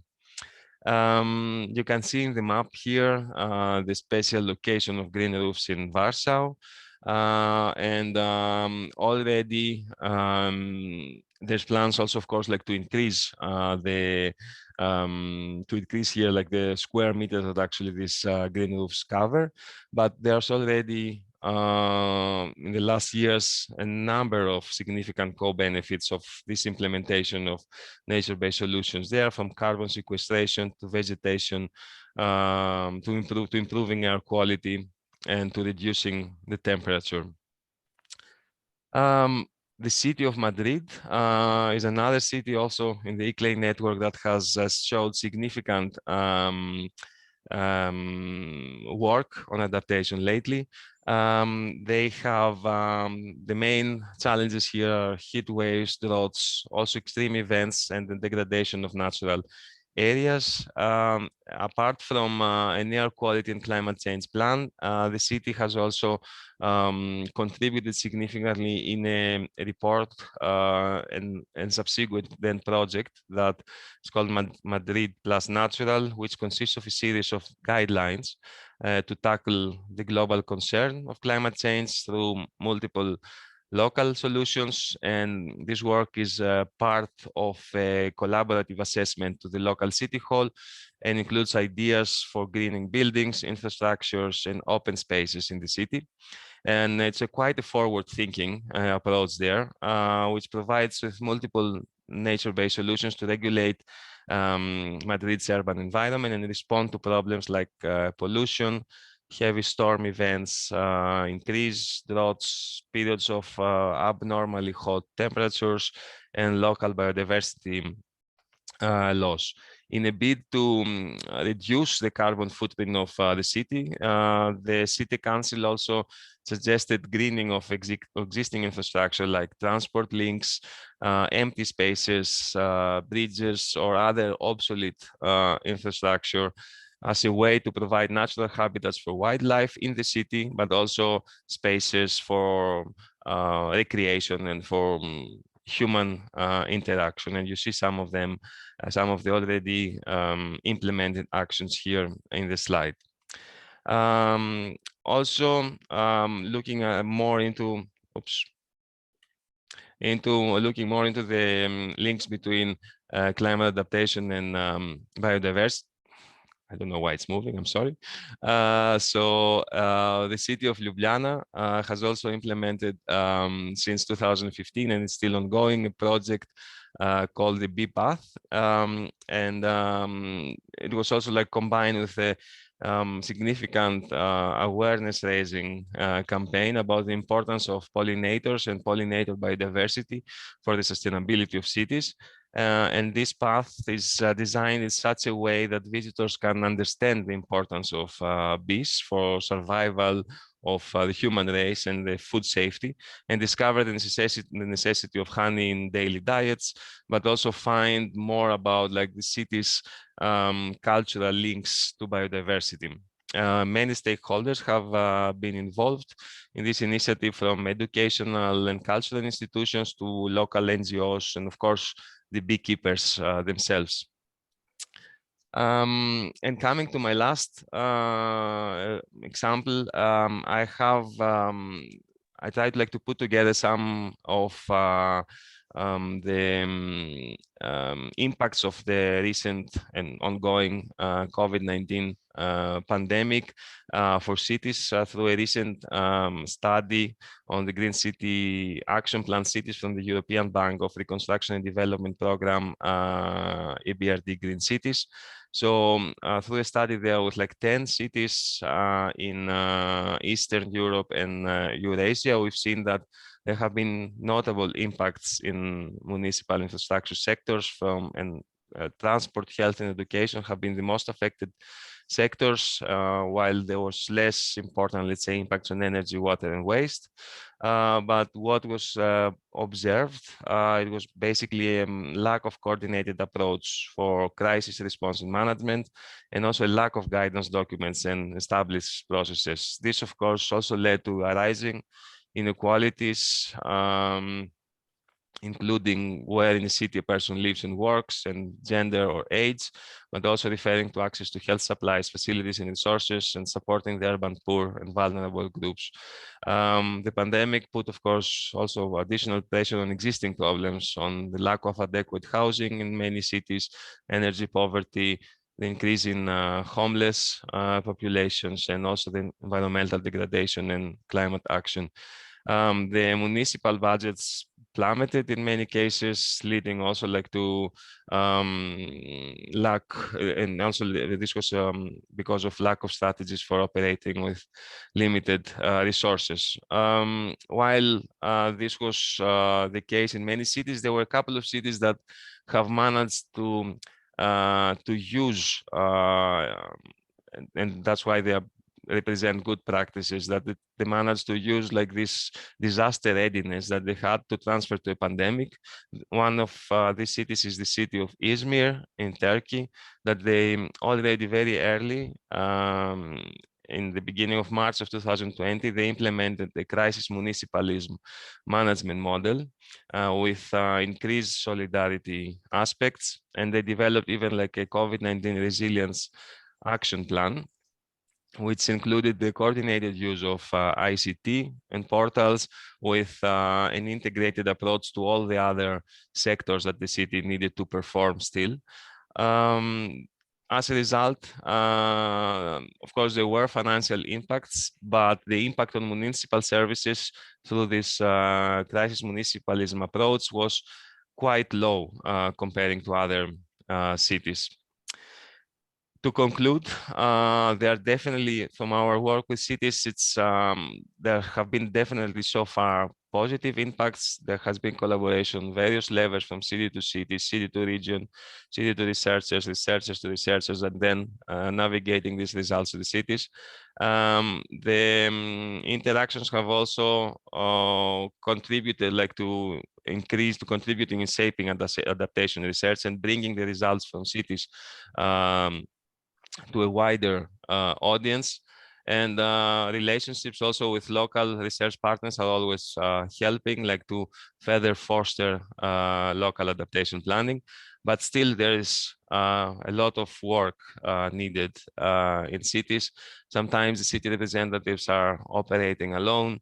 The knowledge transfer, sometimes it's one directional. There's always mismatches of time cycles when it comes also like to political commitment and changes in political administrations, difficulties to engage stakeholders, and so there is need actually for support from the national level to the local, and need also like to integrate and converge topics. For example, what I was mentioning before, that climate action needs to go hand in hand with pandemic recovery.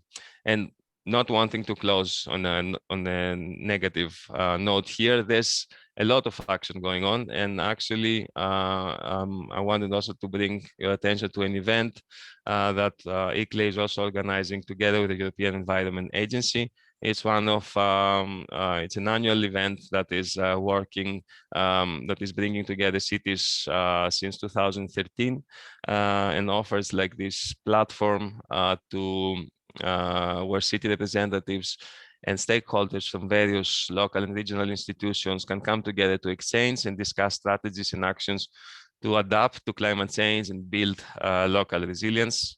This year, it's implemented as a hybrid event in Malmö, in Sweden, in October. You see also some of the thematic topics here, and this is also like an open invitation for everyone in this workshop to participate either on site or online, as the event will be also broadcasted online. And that's it from my side. Thanks a lot. I hope that I didn't take more time than I was supposed to, and happy to answer any questions.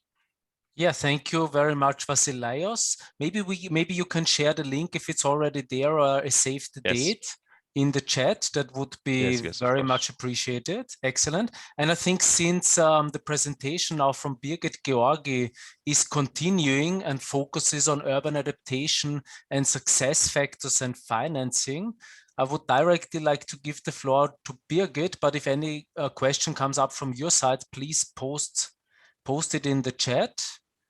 And I'm very much looking forward for Birgit Georgi's presentation. She's an urban adaptation expert. And we are very much looking forward to your presentation before we then go into the working mode and collect inputs from the various countries and party city representatives. Please, Birgit, the floor is yours. Yeah, thank you very much for that invitation. I try to share my screen.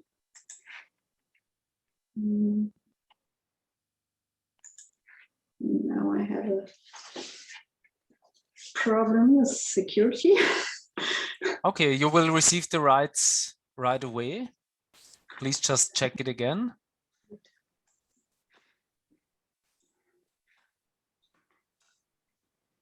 Will you still have my PowerPoint? Otherwise, I can do it. You are a co-host, so it should be working on your side. Just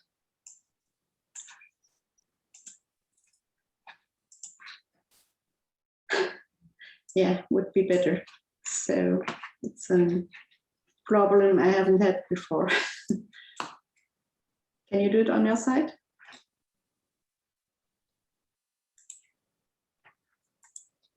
Yeah, I'm opening it on my side.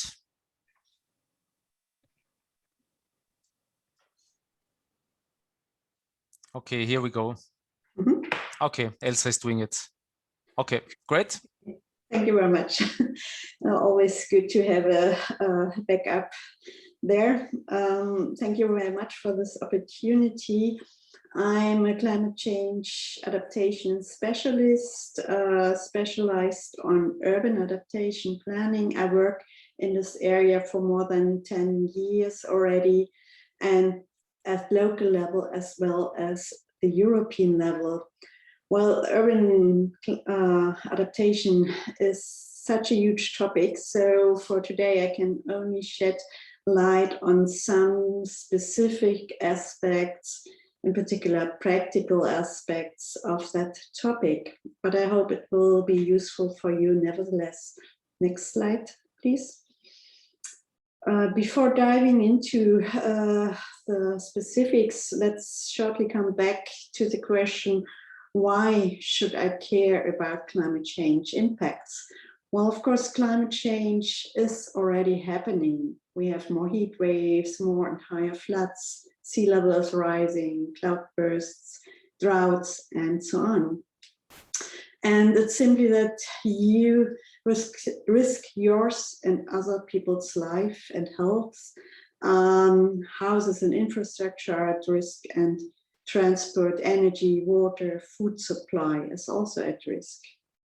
The problem is, the longer you neglect the problem and neglect to act to climate change risks, the costs of adaptation will rise, because at the end you won't have all the options available to adapt, which you have right now, and you will end up with high cost options, or you might even end up in a lock-in situation, which in unsustainable pathways where you cannot move out. So an example is always keeping water out by dikes, for example, but at certain water levels they won't work and you cannot heighten them anymore. So what will you do afterwards? So it's about reducing suffering, but also reducing costs. Resilience, as Vasilis just told you, makes you strong. It's not just about climate change, but general resilience. And adaptation offers great opportunities to transform your cities to better. Next slide, please. So let's say, let's say you figured it out, you have a problem, you have identified first climate change impacts that you need to tackle. You need just a bunch of money to start. Well, next slide. You have to consider that there are many different options to act.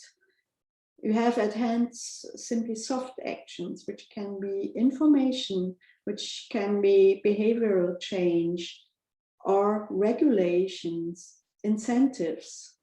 And then you have the physical intervention options, which are divided into gray options, which is technical infrastructure or technology.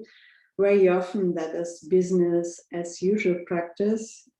And you have an alternative oftenly or complementary action, which is green infrastructure. So you also can tackle climate change impacts with green infrastructure like parks and green urban areas, but also green roofs and walls, which can store more rainwater temporarily, but which also reduce the heat load in cities. All these different options, and there are multiple of these, can come on low cost or they can come on high costs. So you can choose between all of these. And before starting to act, you really should consider the different options and then make your best choice of one or a combination of these. Next slide, please. So how to make that all successful? During my work, I discovered that there are a couple of success factors. One very important one is commitment and having a vision. So have your main stakeholders, have your politicians with you, that they are committed to act, and have a nice vision. And a nice vision is not to say what we can't do in the future, but rather what we can do in the future. So adaptation can also be nice and paint that nice vision to sell it then. It's about knowledge and awareness. Grab the knowledge you can get. I mean, it's expert knowledge, but it's also local knowledge. The citizens who live in the city or the businesses who work in the city, they have all their experience, their local experience, which is very important. Bring that all together and make stakeholders aware. Climate change adaptation is a tricky issue. It is linked to almost everything. So to socioeconomics, to demographics. So if you have a lot of old people in a neighborhood, then you have a much higher vulnerability to heat impacts than if it is a neighborhood with mostly younger people, for example. It's linked to the economics and all the different sectors. So what you really need to do is to approach it in a systemic way. Otherwise, you risk that you move the problem from one sector just into another sector or into another area. So if you do flood protection in one area, you may move the flooding just to another area downstream or upstream. As you have so many sectors and stakeholders involved, you really have to go to participative approaches. And even better if you apply co-creation. So with co-creation, you involve the different stakeholders already in finding ideas, solutions, and plannings, doing it together with the citizens, with the businesses, other stakeholders in the region. The big advantage is that you create knowledge automatically in these processes, and also that the stakeholders take ownership for the solutions much easier. And that is very important in the long term. Also important, start early, start now. Don't think it's a problem in the future and you still have time to act. If you start now, you can integrate climate change adaptation already into planning, already into the design of certain measures, of certain buildings, infrastructures.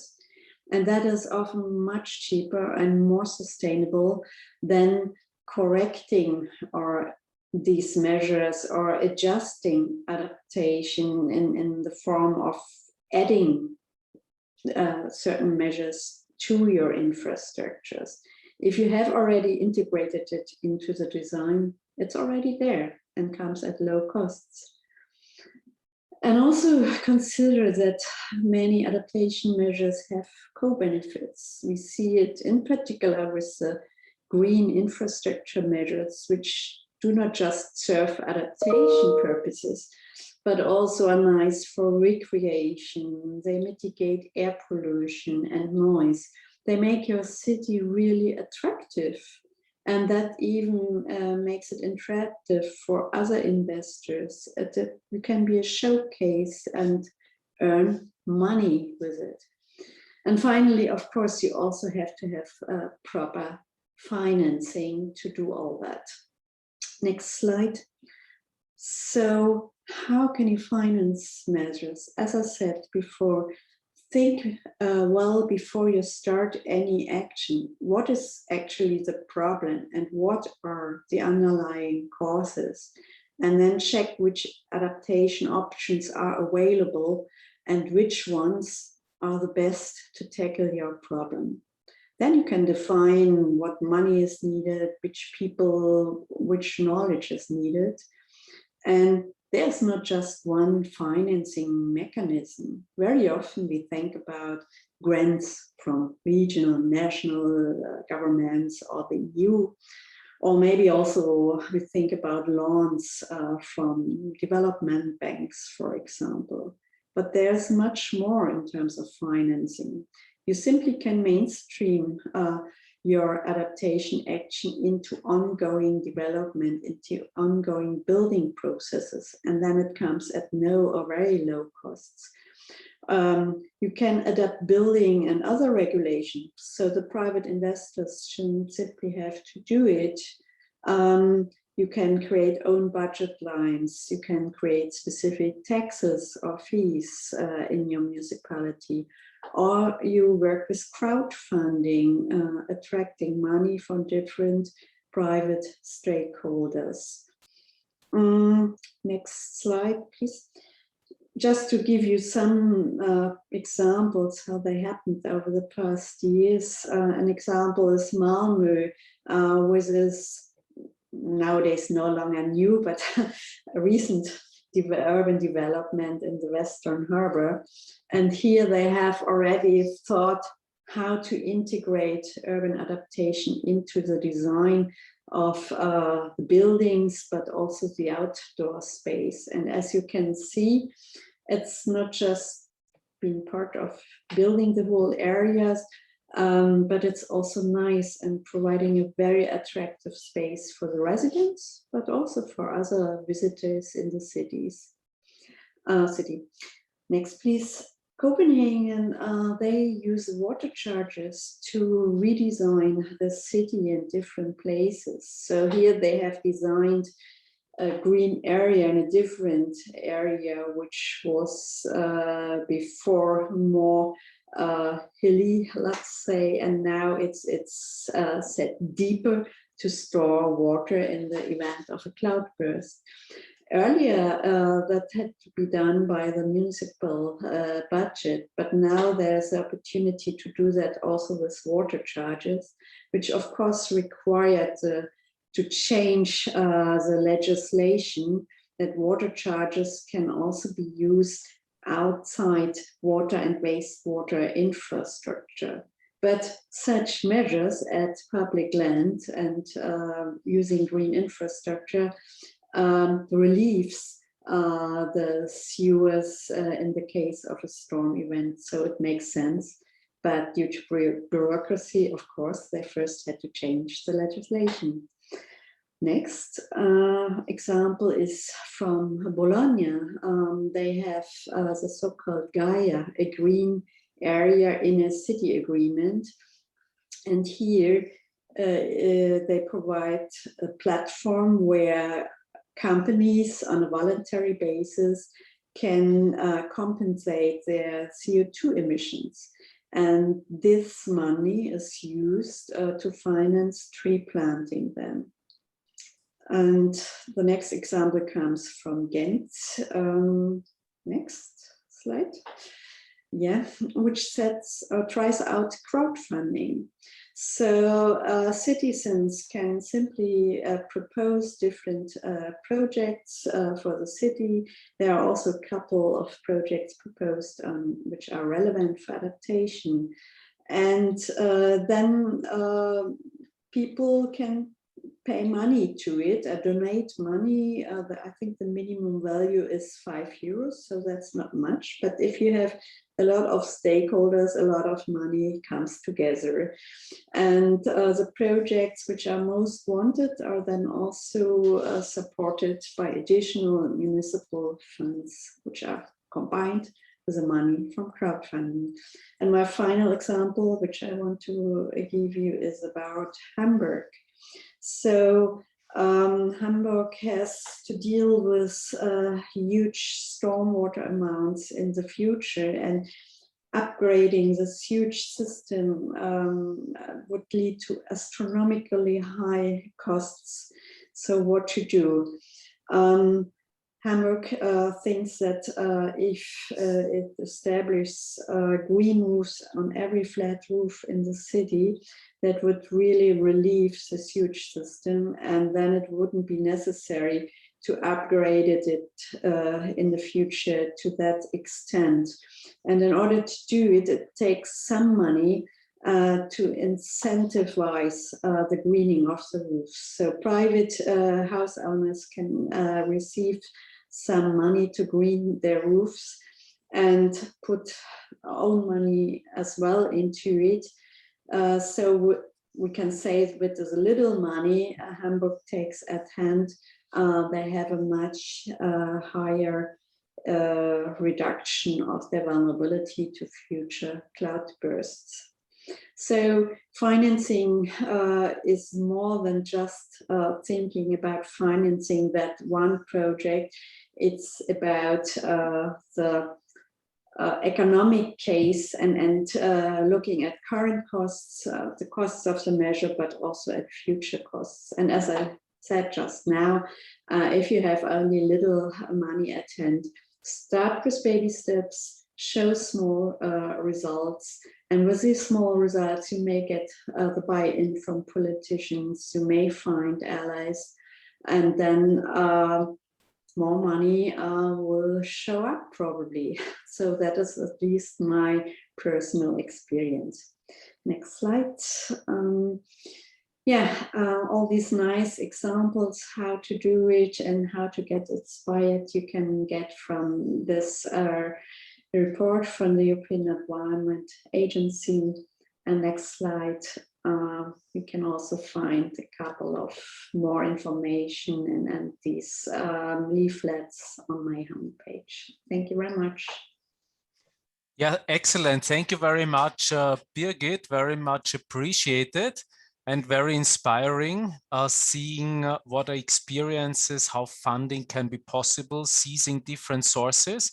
There's one question that was brought up by Diana, probably to the two of you, and the example was like the city of Madrid. So cities that are more in drier zones or that face more droughts? How feasible or are green roofs recommended in those cities, or are there other suggested adaptation options, and how to ensure that the water is available for the plants?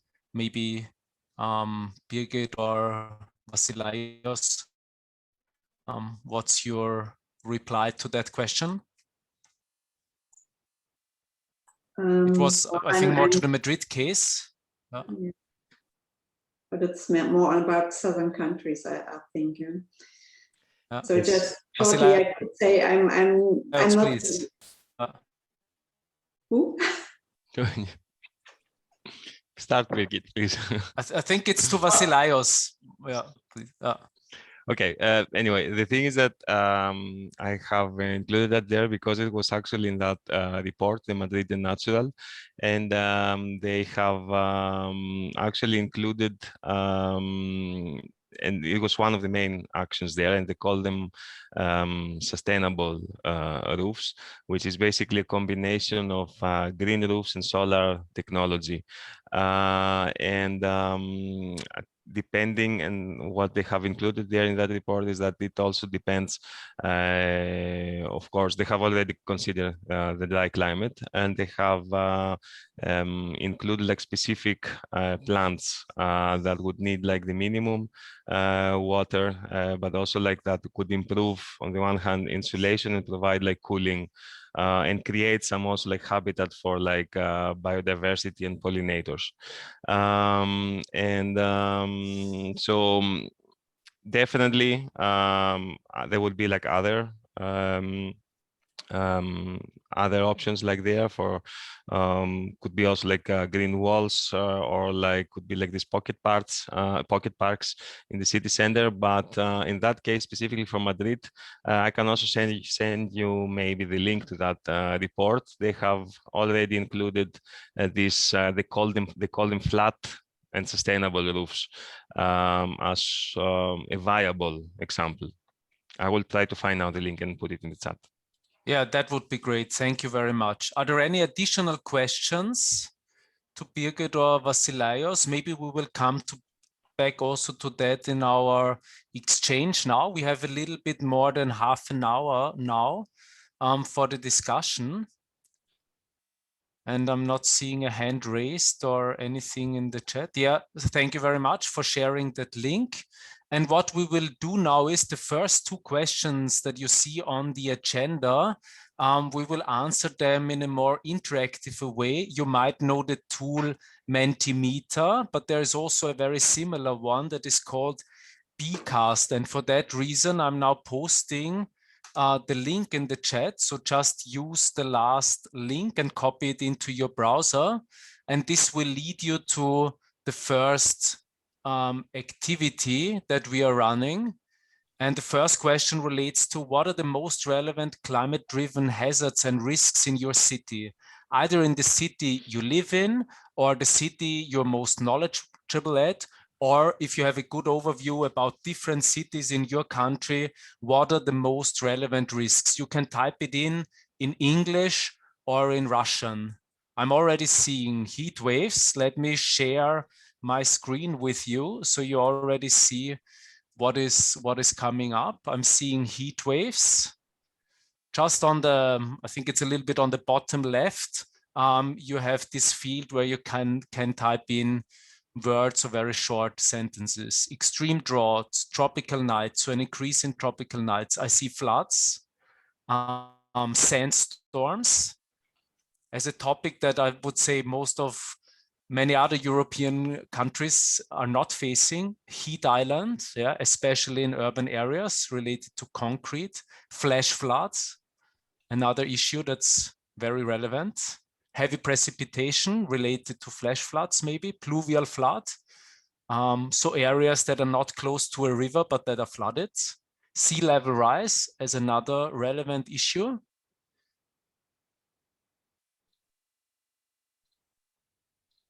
Okay, do you see any other point? I think we already collected quite some.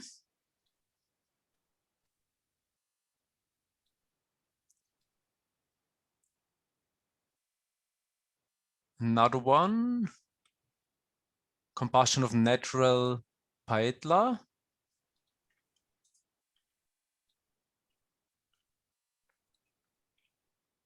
Okay, excellent. So extreme drought is one of the biggest.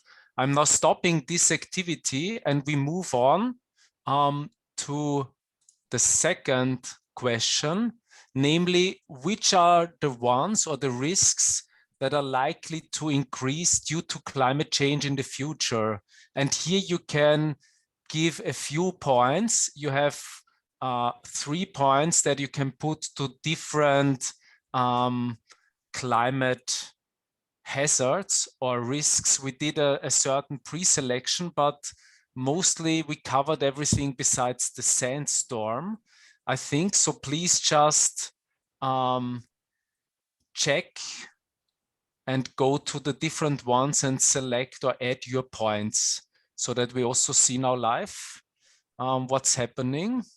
I'm seeing the heat, the heavy precipitation, drought, disease, a little bit of water scarcity. Heat is increasing, heavy precipitation is increasing.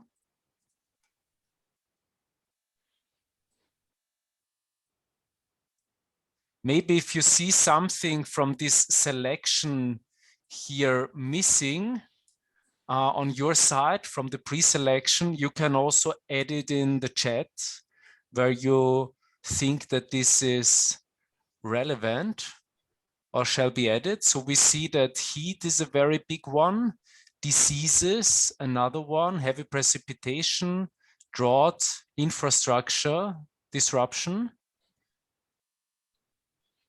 Little bit shifts in species and the others just a little bit.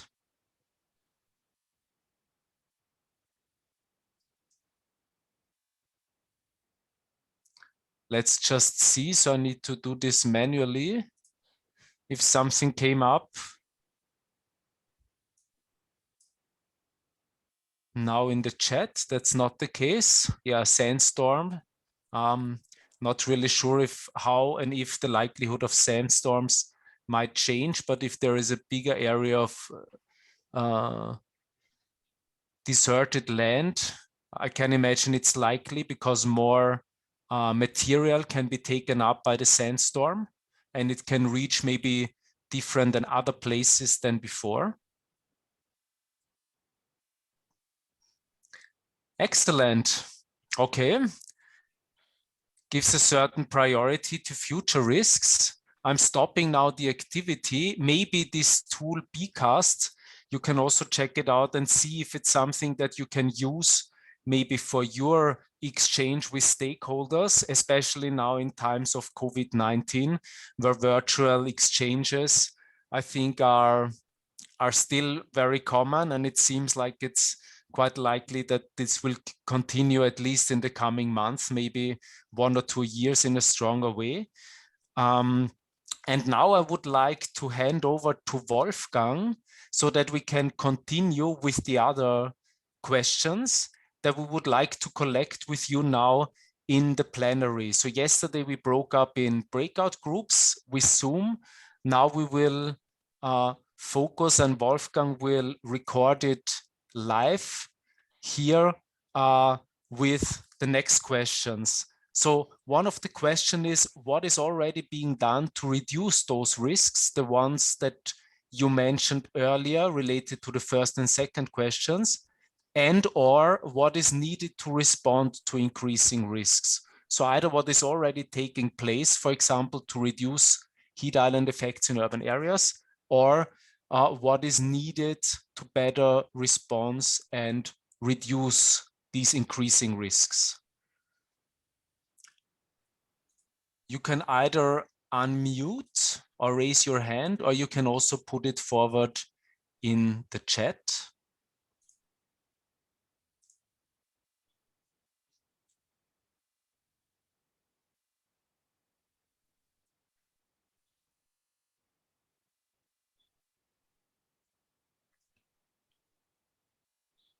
One of the examples yesterday was a little bit working with nature-based solutions. So greening the cities, or also if you're rebuilding or building new areas to have a greener space, or maybe a green roof or a facade.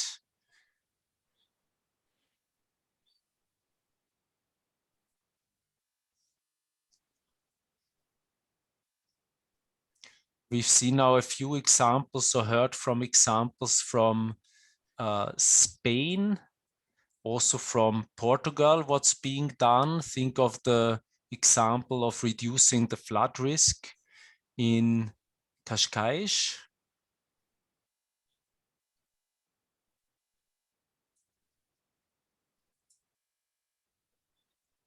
Maybe you can think of an example. Air conditioning in public transport as an example to reduce the impacts from heat waves was brought up. Increase the funds on alternative energy sources.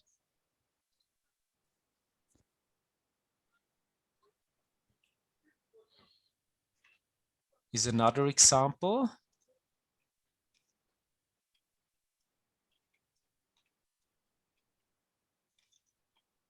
What are additional, maybe more related to what needs to happen? We have the example of green areas and water fountains.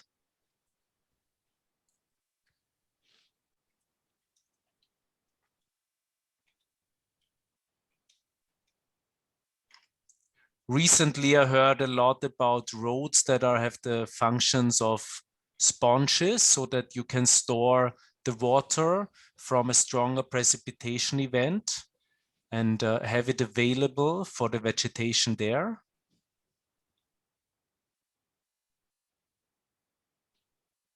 How about measures to reduce the water runoff? Changes to construction norms. So one of the options is to change the standards. Rainwater collection reservoirs, which then can be used, for example, for maybe irrigation purposes.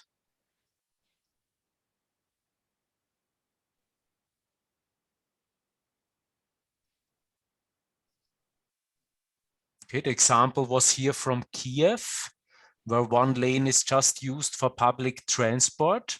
So there is a priority given to public transport compared to individual transport, which might have an impact also on air quality and reduces the amount of emissions. Maybe people then rather move to public transport. Another one is less glass buildings, reflected solar radiation, might be related to the construction norms and standards. The bus lines in Tbilisi is more an example of a stronger focus on public transport, I suppose.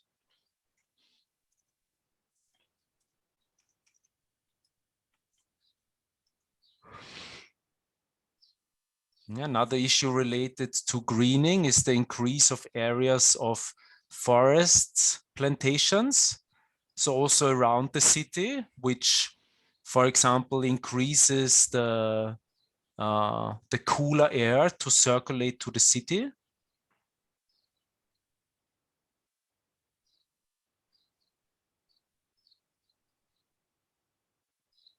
Yeah. Then here we have a fiscal case where, for example, taxes are reduced to import hybrid cars.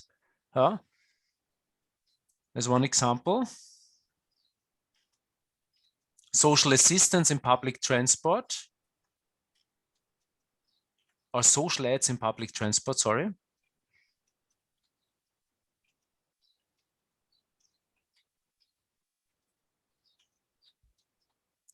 Already quite a lot of existing examples or suggestions how to further improve. Yeah, thank you, Wolfgang, very much for being on track by written. Are there any other issues?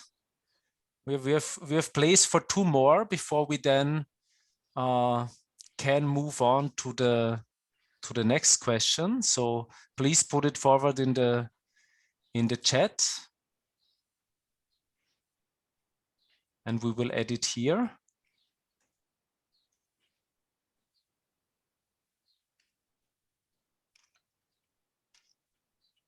Okay, if this is not the case, Wolfgang, may I please ask you to move to the next question?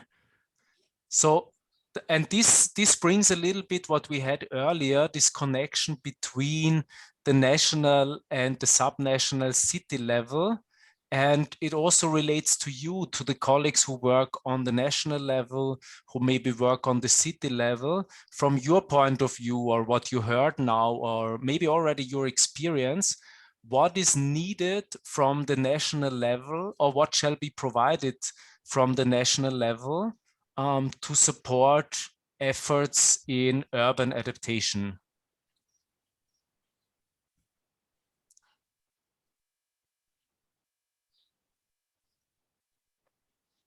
Is that, Antonina, is that already related to the support, the forest fire reduction from the state level?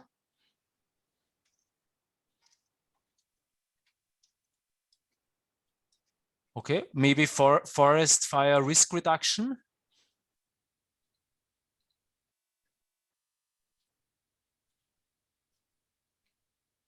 And maybe also there in this first part, also the monitoring that the forest standards are being reflected in reality.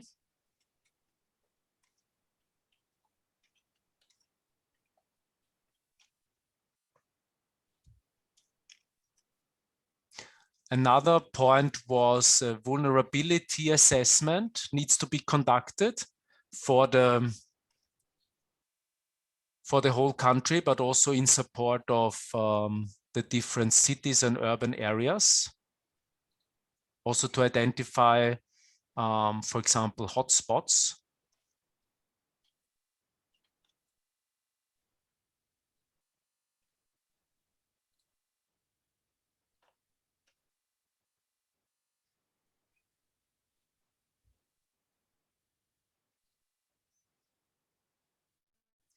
Yeah. State and industry construction norms and standards is of relevance. We also know that partly it's very difficult if different infrastructures were built at sites that are not really the best one for this kind of infrastructure. It's really difficult to then to be moved. Number of private vehicles, which is related to air quality, but also to mitigation. Yeah, here one example that already might be supportive is guidance for urban planning decision makers. So how, for example, adaptation and climate impacts can be reflected in urban planning decisions.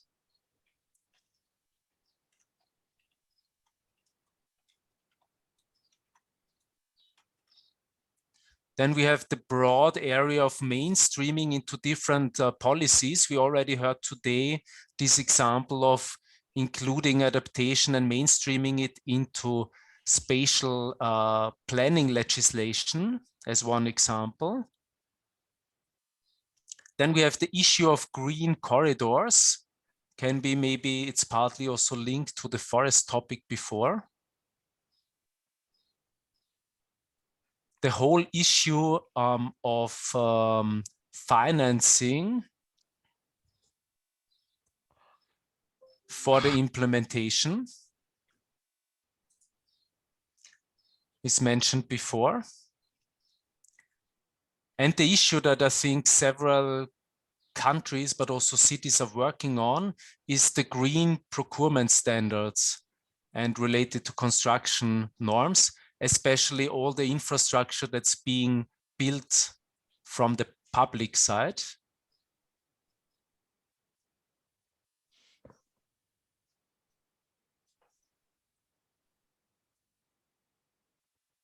Maybe for the financing, we can also add the issue of incentivizing nature-based solutions.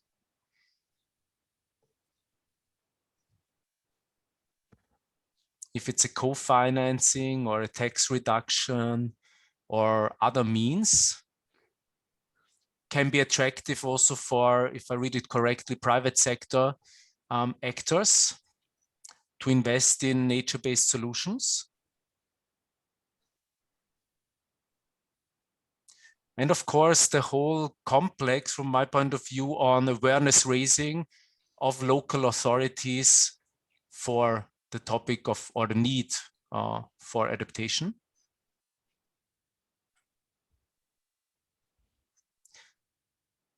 Another one was brought up, and before a very high priority, was the issue of heat waves and early warning systems and recommendation for resilience. If you remember before, I was briefly showcasing the EU Health and Climate Observatory, and there you have an excellent overview about the different heat health action plans from, I think now, around 15 or 17 countries, and seeing how they are being developed and how the different interaction takes place from the early warning towards really the different measures that are taken before, during, and after a heat wave. This might be another source of information that might be useful. Secondary legislation for green bonds. Yeah, I think this goes strongly now into green finance, and probably there's a link to the taxonomy for the financial sector. Some states already issued green bonds.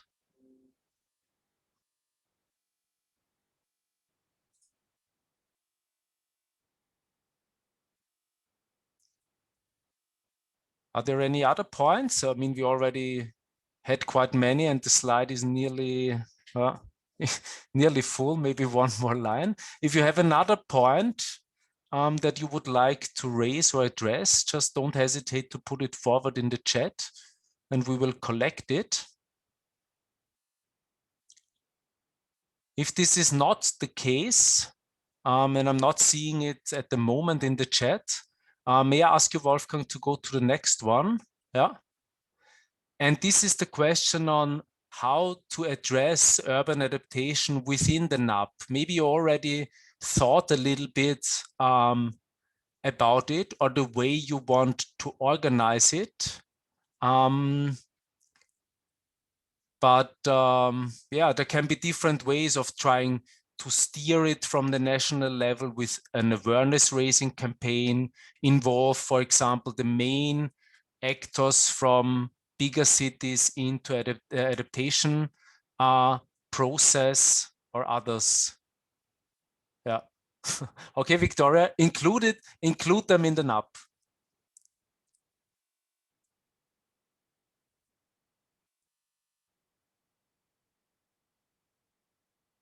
As a field of action. Remember before, our colleague was sharing the Covenant of Mayors East. So maybe you can also promote your city level actors to join this initiative. Create awareness with utility service providers for reducing the risks. I think this links very well back to what Vasileikos was mentioning before, increasing the resilience of relevant or critical infrastructure, providing information for the local and urban level about the process and project. What we tried a little bit, and I know it from other countries, is use the National Adaptation Platform or portal in order also to showcase activities from the urban level. Maybe one suggestion, we don't call it a national portal, but we call it, for example, the Austrian portal, because this unites all the different people in a country and doesn't separate between national, regional, and city level. Was also an interesting experience we faced. So we branded it more this way.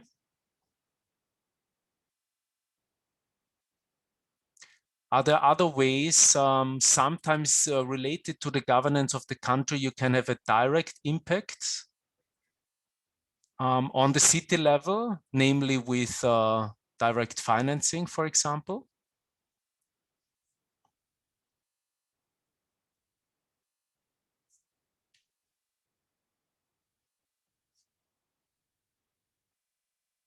Yeah, because of the regionality of measures and their implementation, those actors need to be involved. Another call to develop a national portal platform or hub. I think all those terms are flying around at the moment.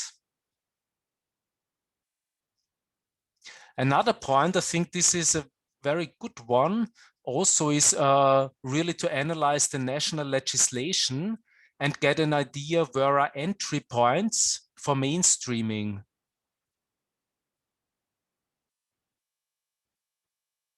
Can then be part of different sectorial legislation of spatial planning or urban planning.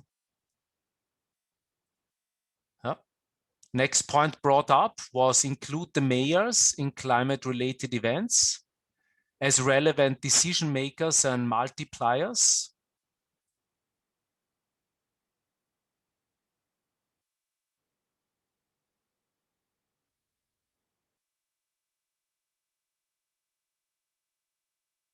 Another call for cooperation with the Covenant of Mayors. What I experienced so far, it's always very positive if you invite either public administration staff or partly the mayors from other cities, maybe that have a little bit similar circumstances and contexts and maybe size related to your city. This often is very supportive to also a little bit from an outside support and push adaptation efforts in the city you're targeting.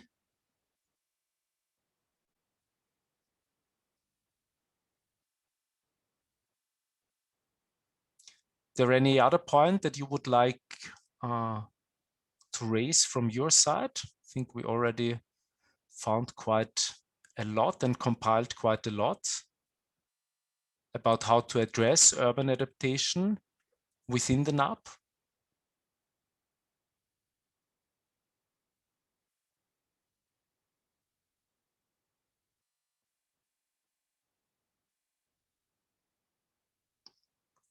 Okay, very good. Yeah, thank you very much. Thank you very much, Wolfgang, for taking note, for storing this. And of course, also this information will be shared with you after the event. And I would just say that we will just go back to the plenary and take off the slides. Yeah, thank you very much for your contribution. Thank you very much for being active also in the chat. And I think we really compiled lots of examples. I hope that also the different examples coming from cities all across Europe were inspiring for you and also helps you a little bit in further supporting or steering your cities and urban areas. It also helps you a little bit in getting better ideas how the urban level can be tackled in your national adaptation plans that you're going to develop. And having said this, it was really a pleasure to be your host yesterday and today. And I would just like to pass the word to Yevgen to tell us a little bit how this event will be reported on, roughly when you will get the information. And yeah, Yevgen, please, over to you. Yes, Marcus, many thanks for moderating the event during these 2 days. It was really, I think, encouraging and helpful for all of us to have you on board.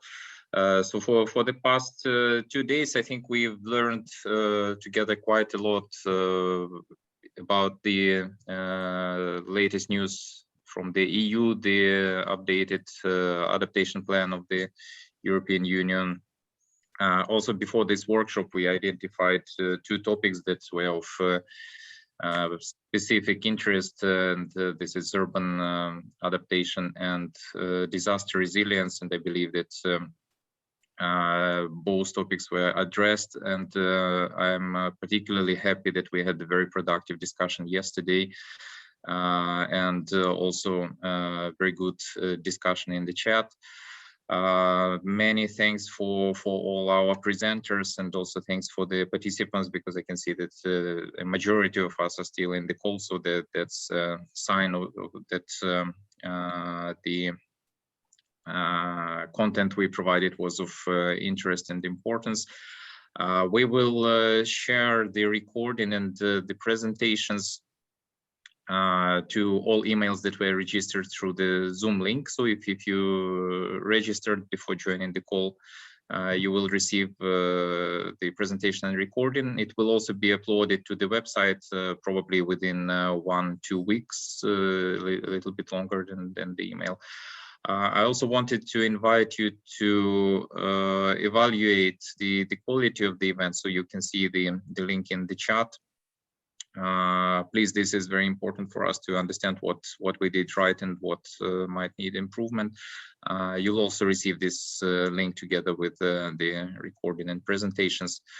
So with this, I also wanted to give a chance to our country participants to say some final words. So colleagues, we can do it in alphabetic order, or can just you can just raise your hand and speak up. In any final thoughts and ideas, follow up what can be done after this workshop. Anybody who would volunteer to speak?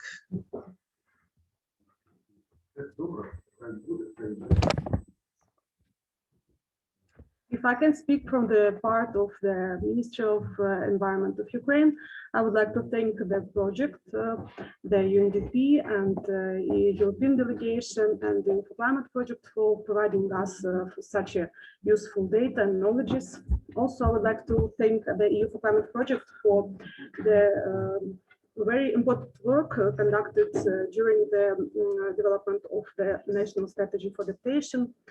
Right now, the framework document is designed, and it is going to introduce the concept of adaptation to climate change into the legislative field and to determine the main directions of adaptation activities.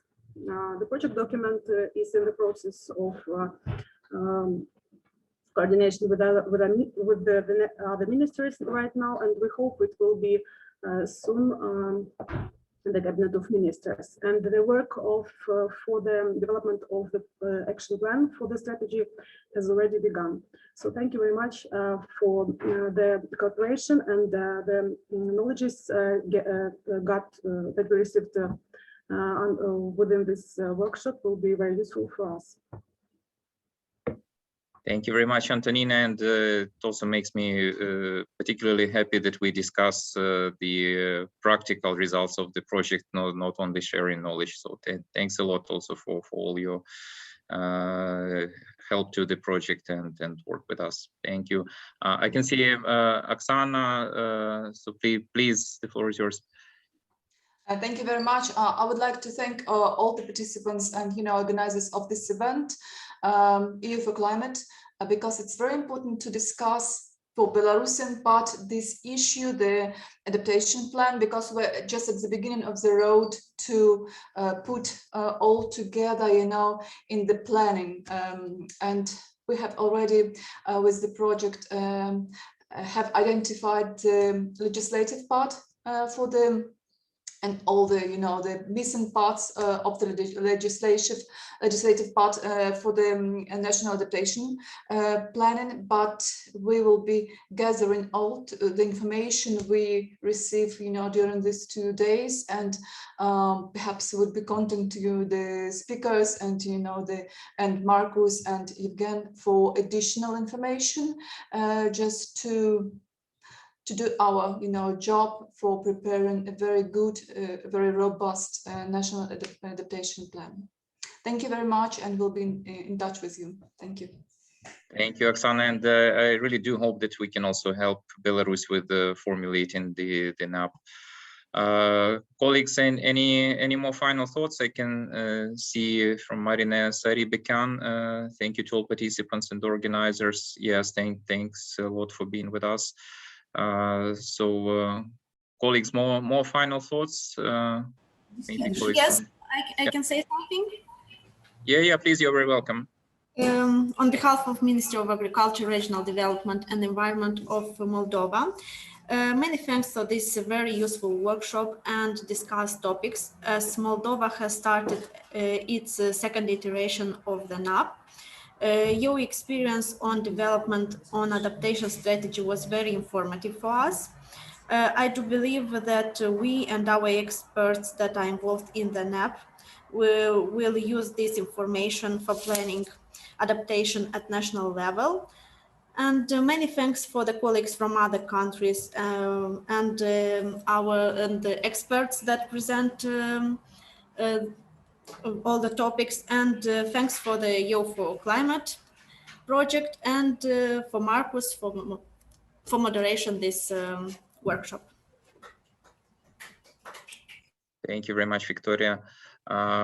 Colleagues, more thoughts? Colleagues from Azerbaijan or Georgia, maybe? Do we still have you online?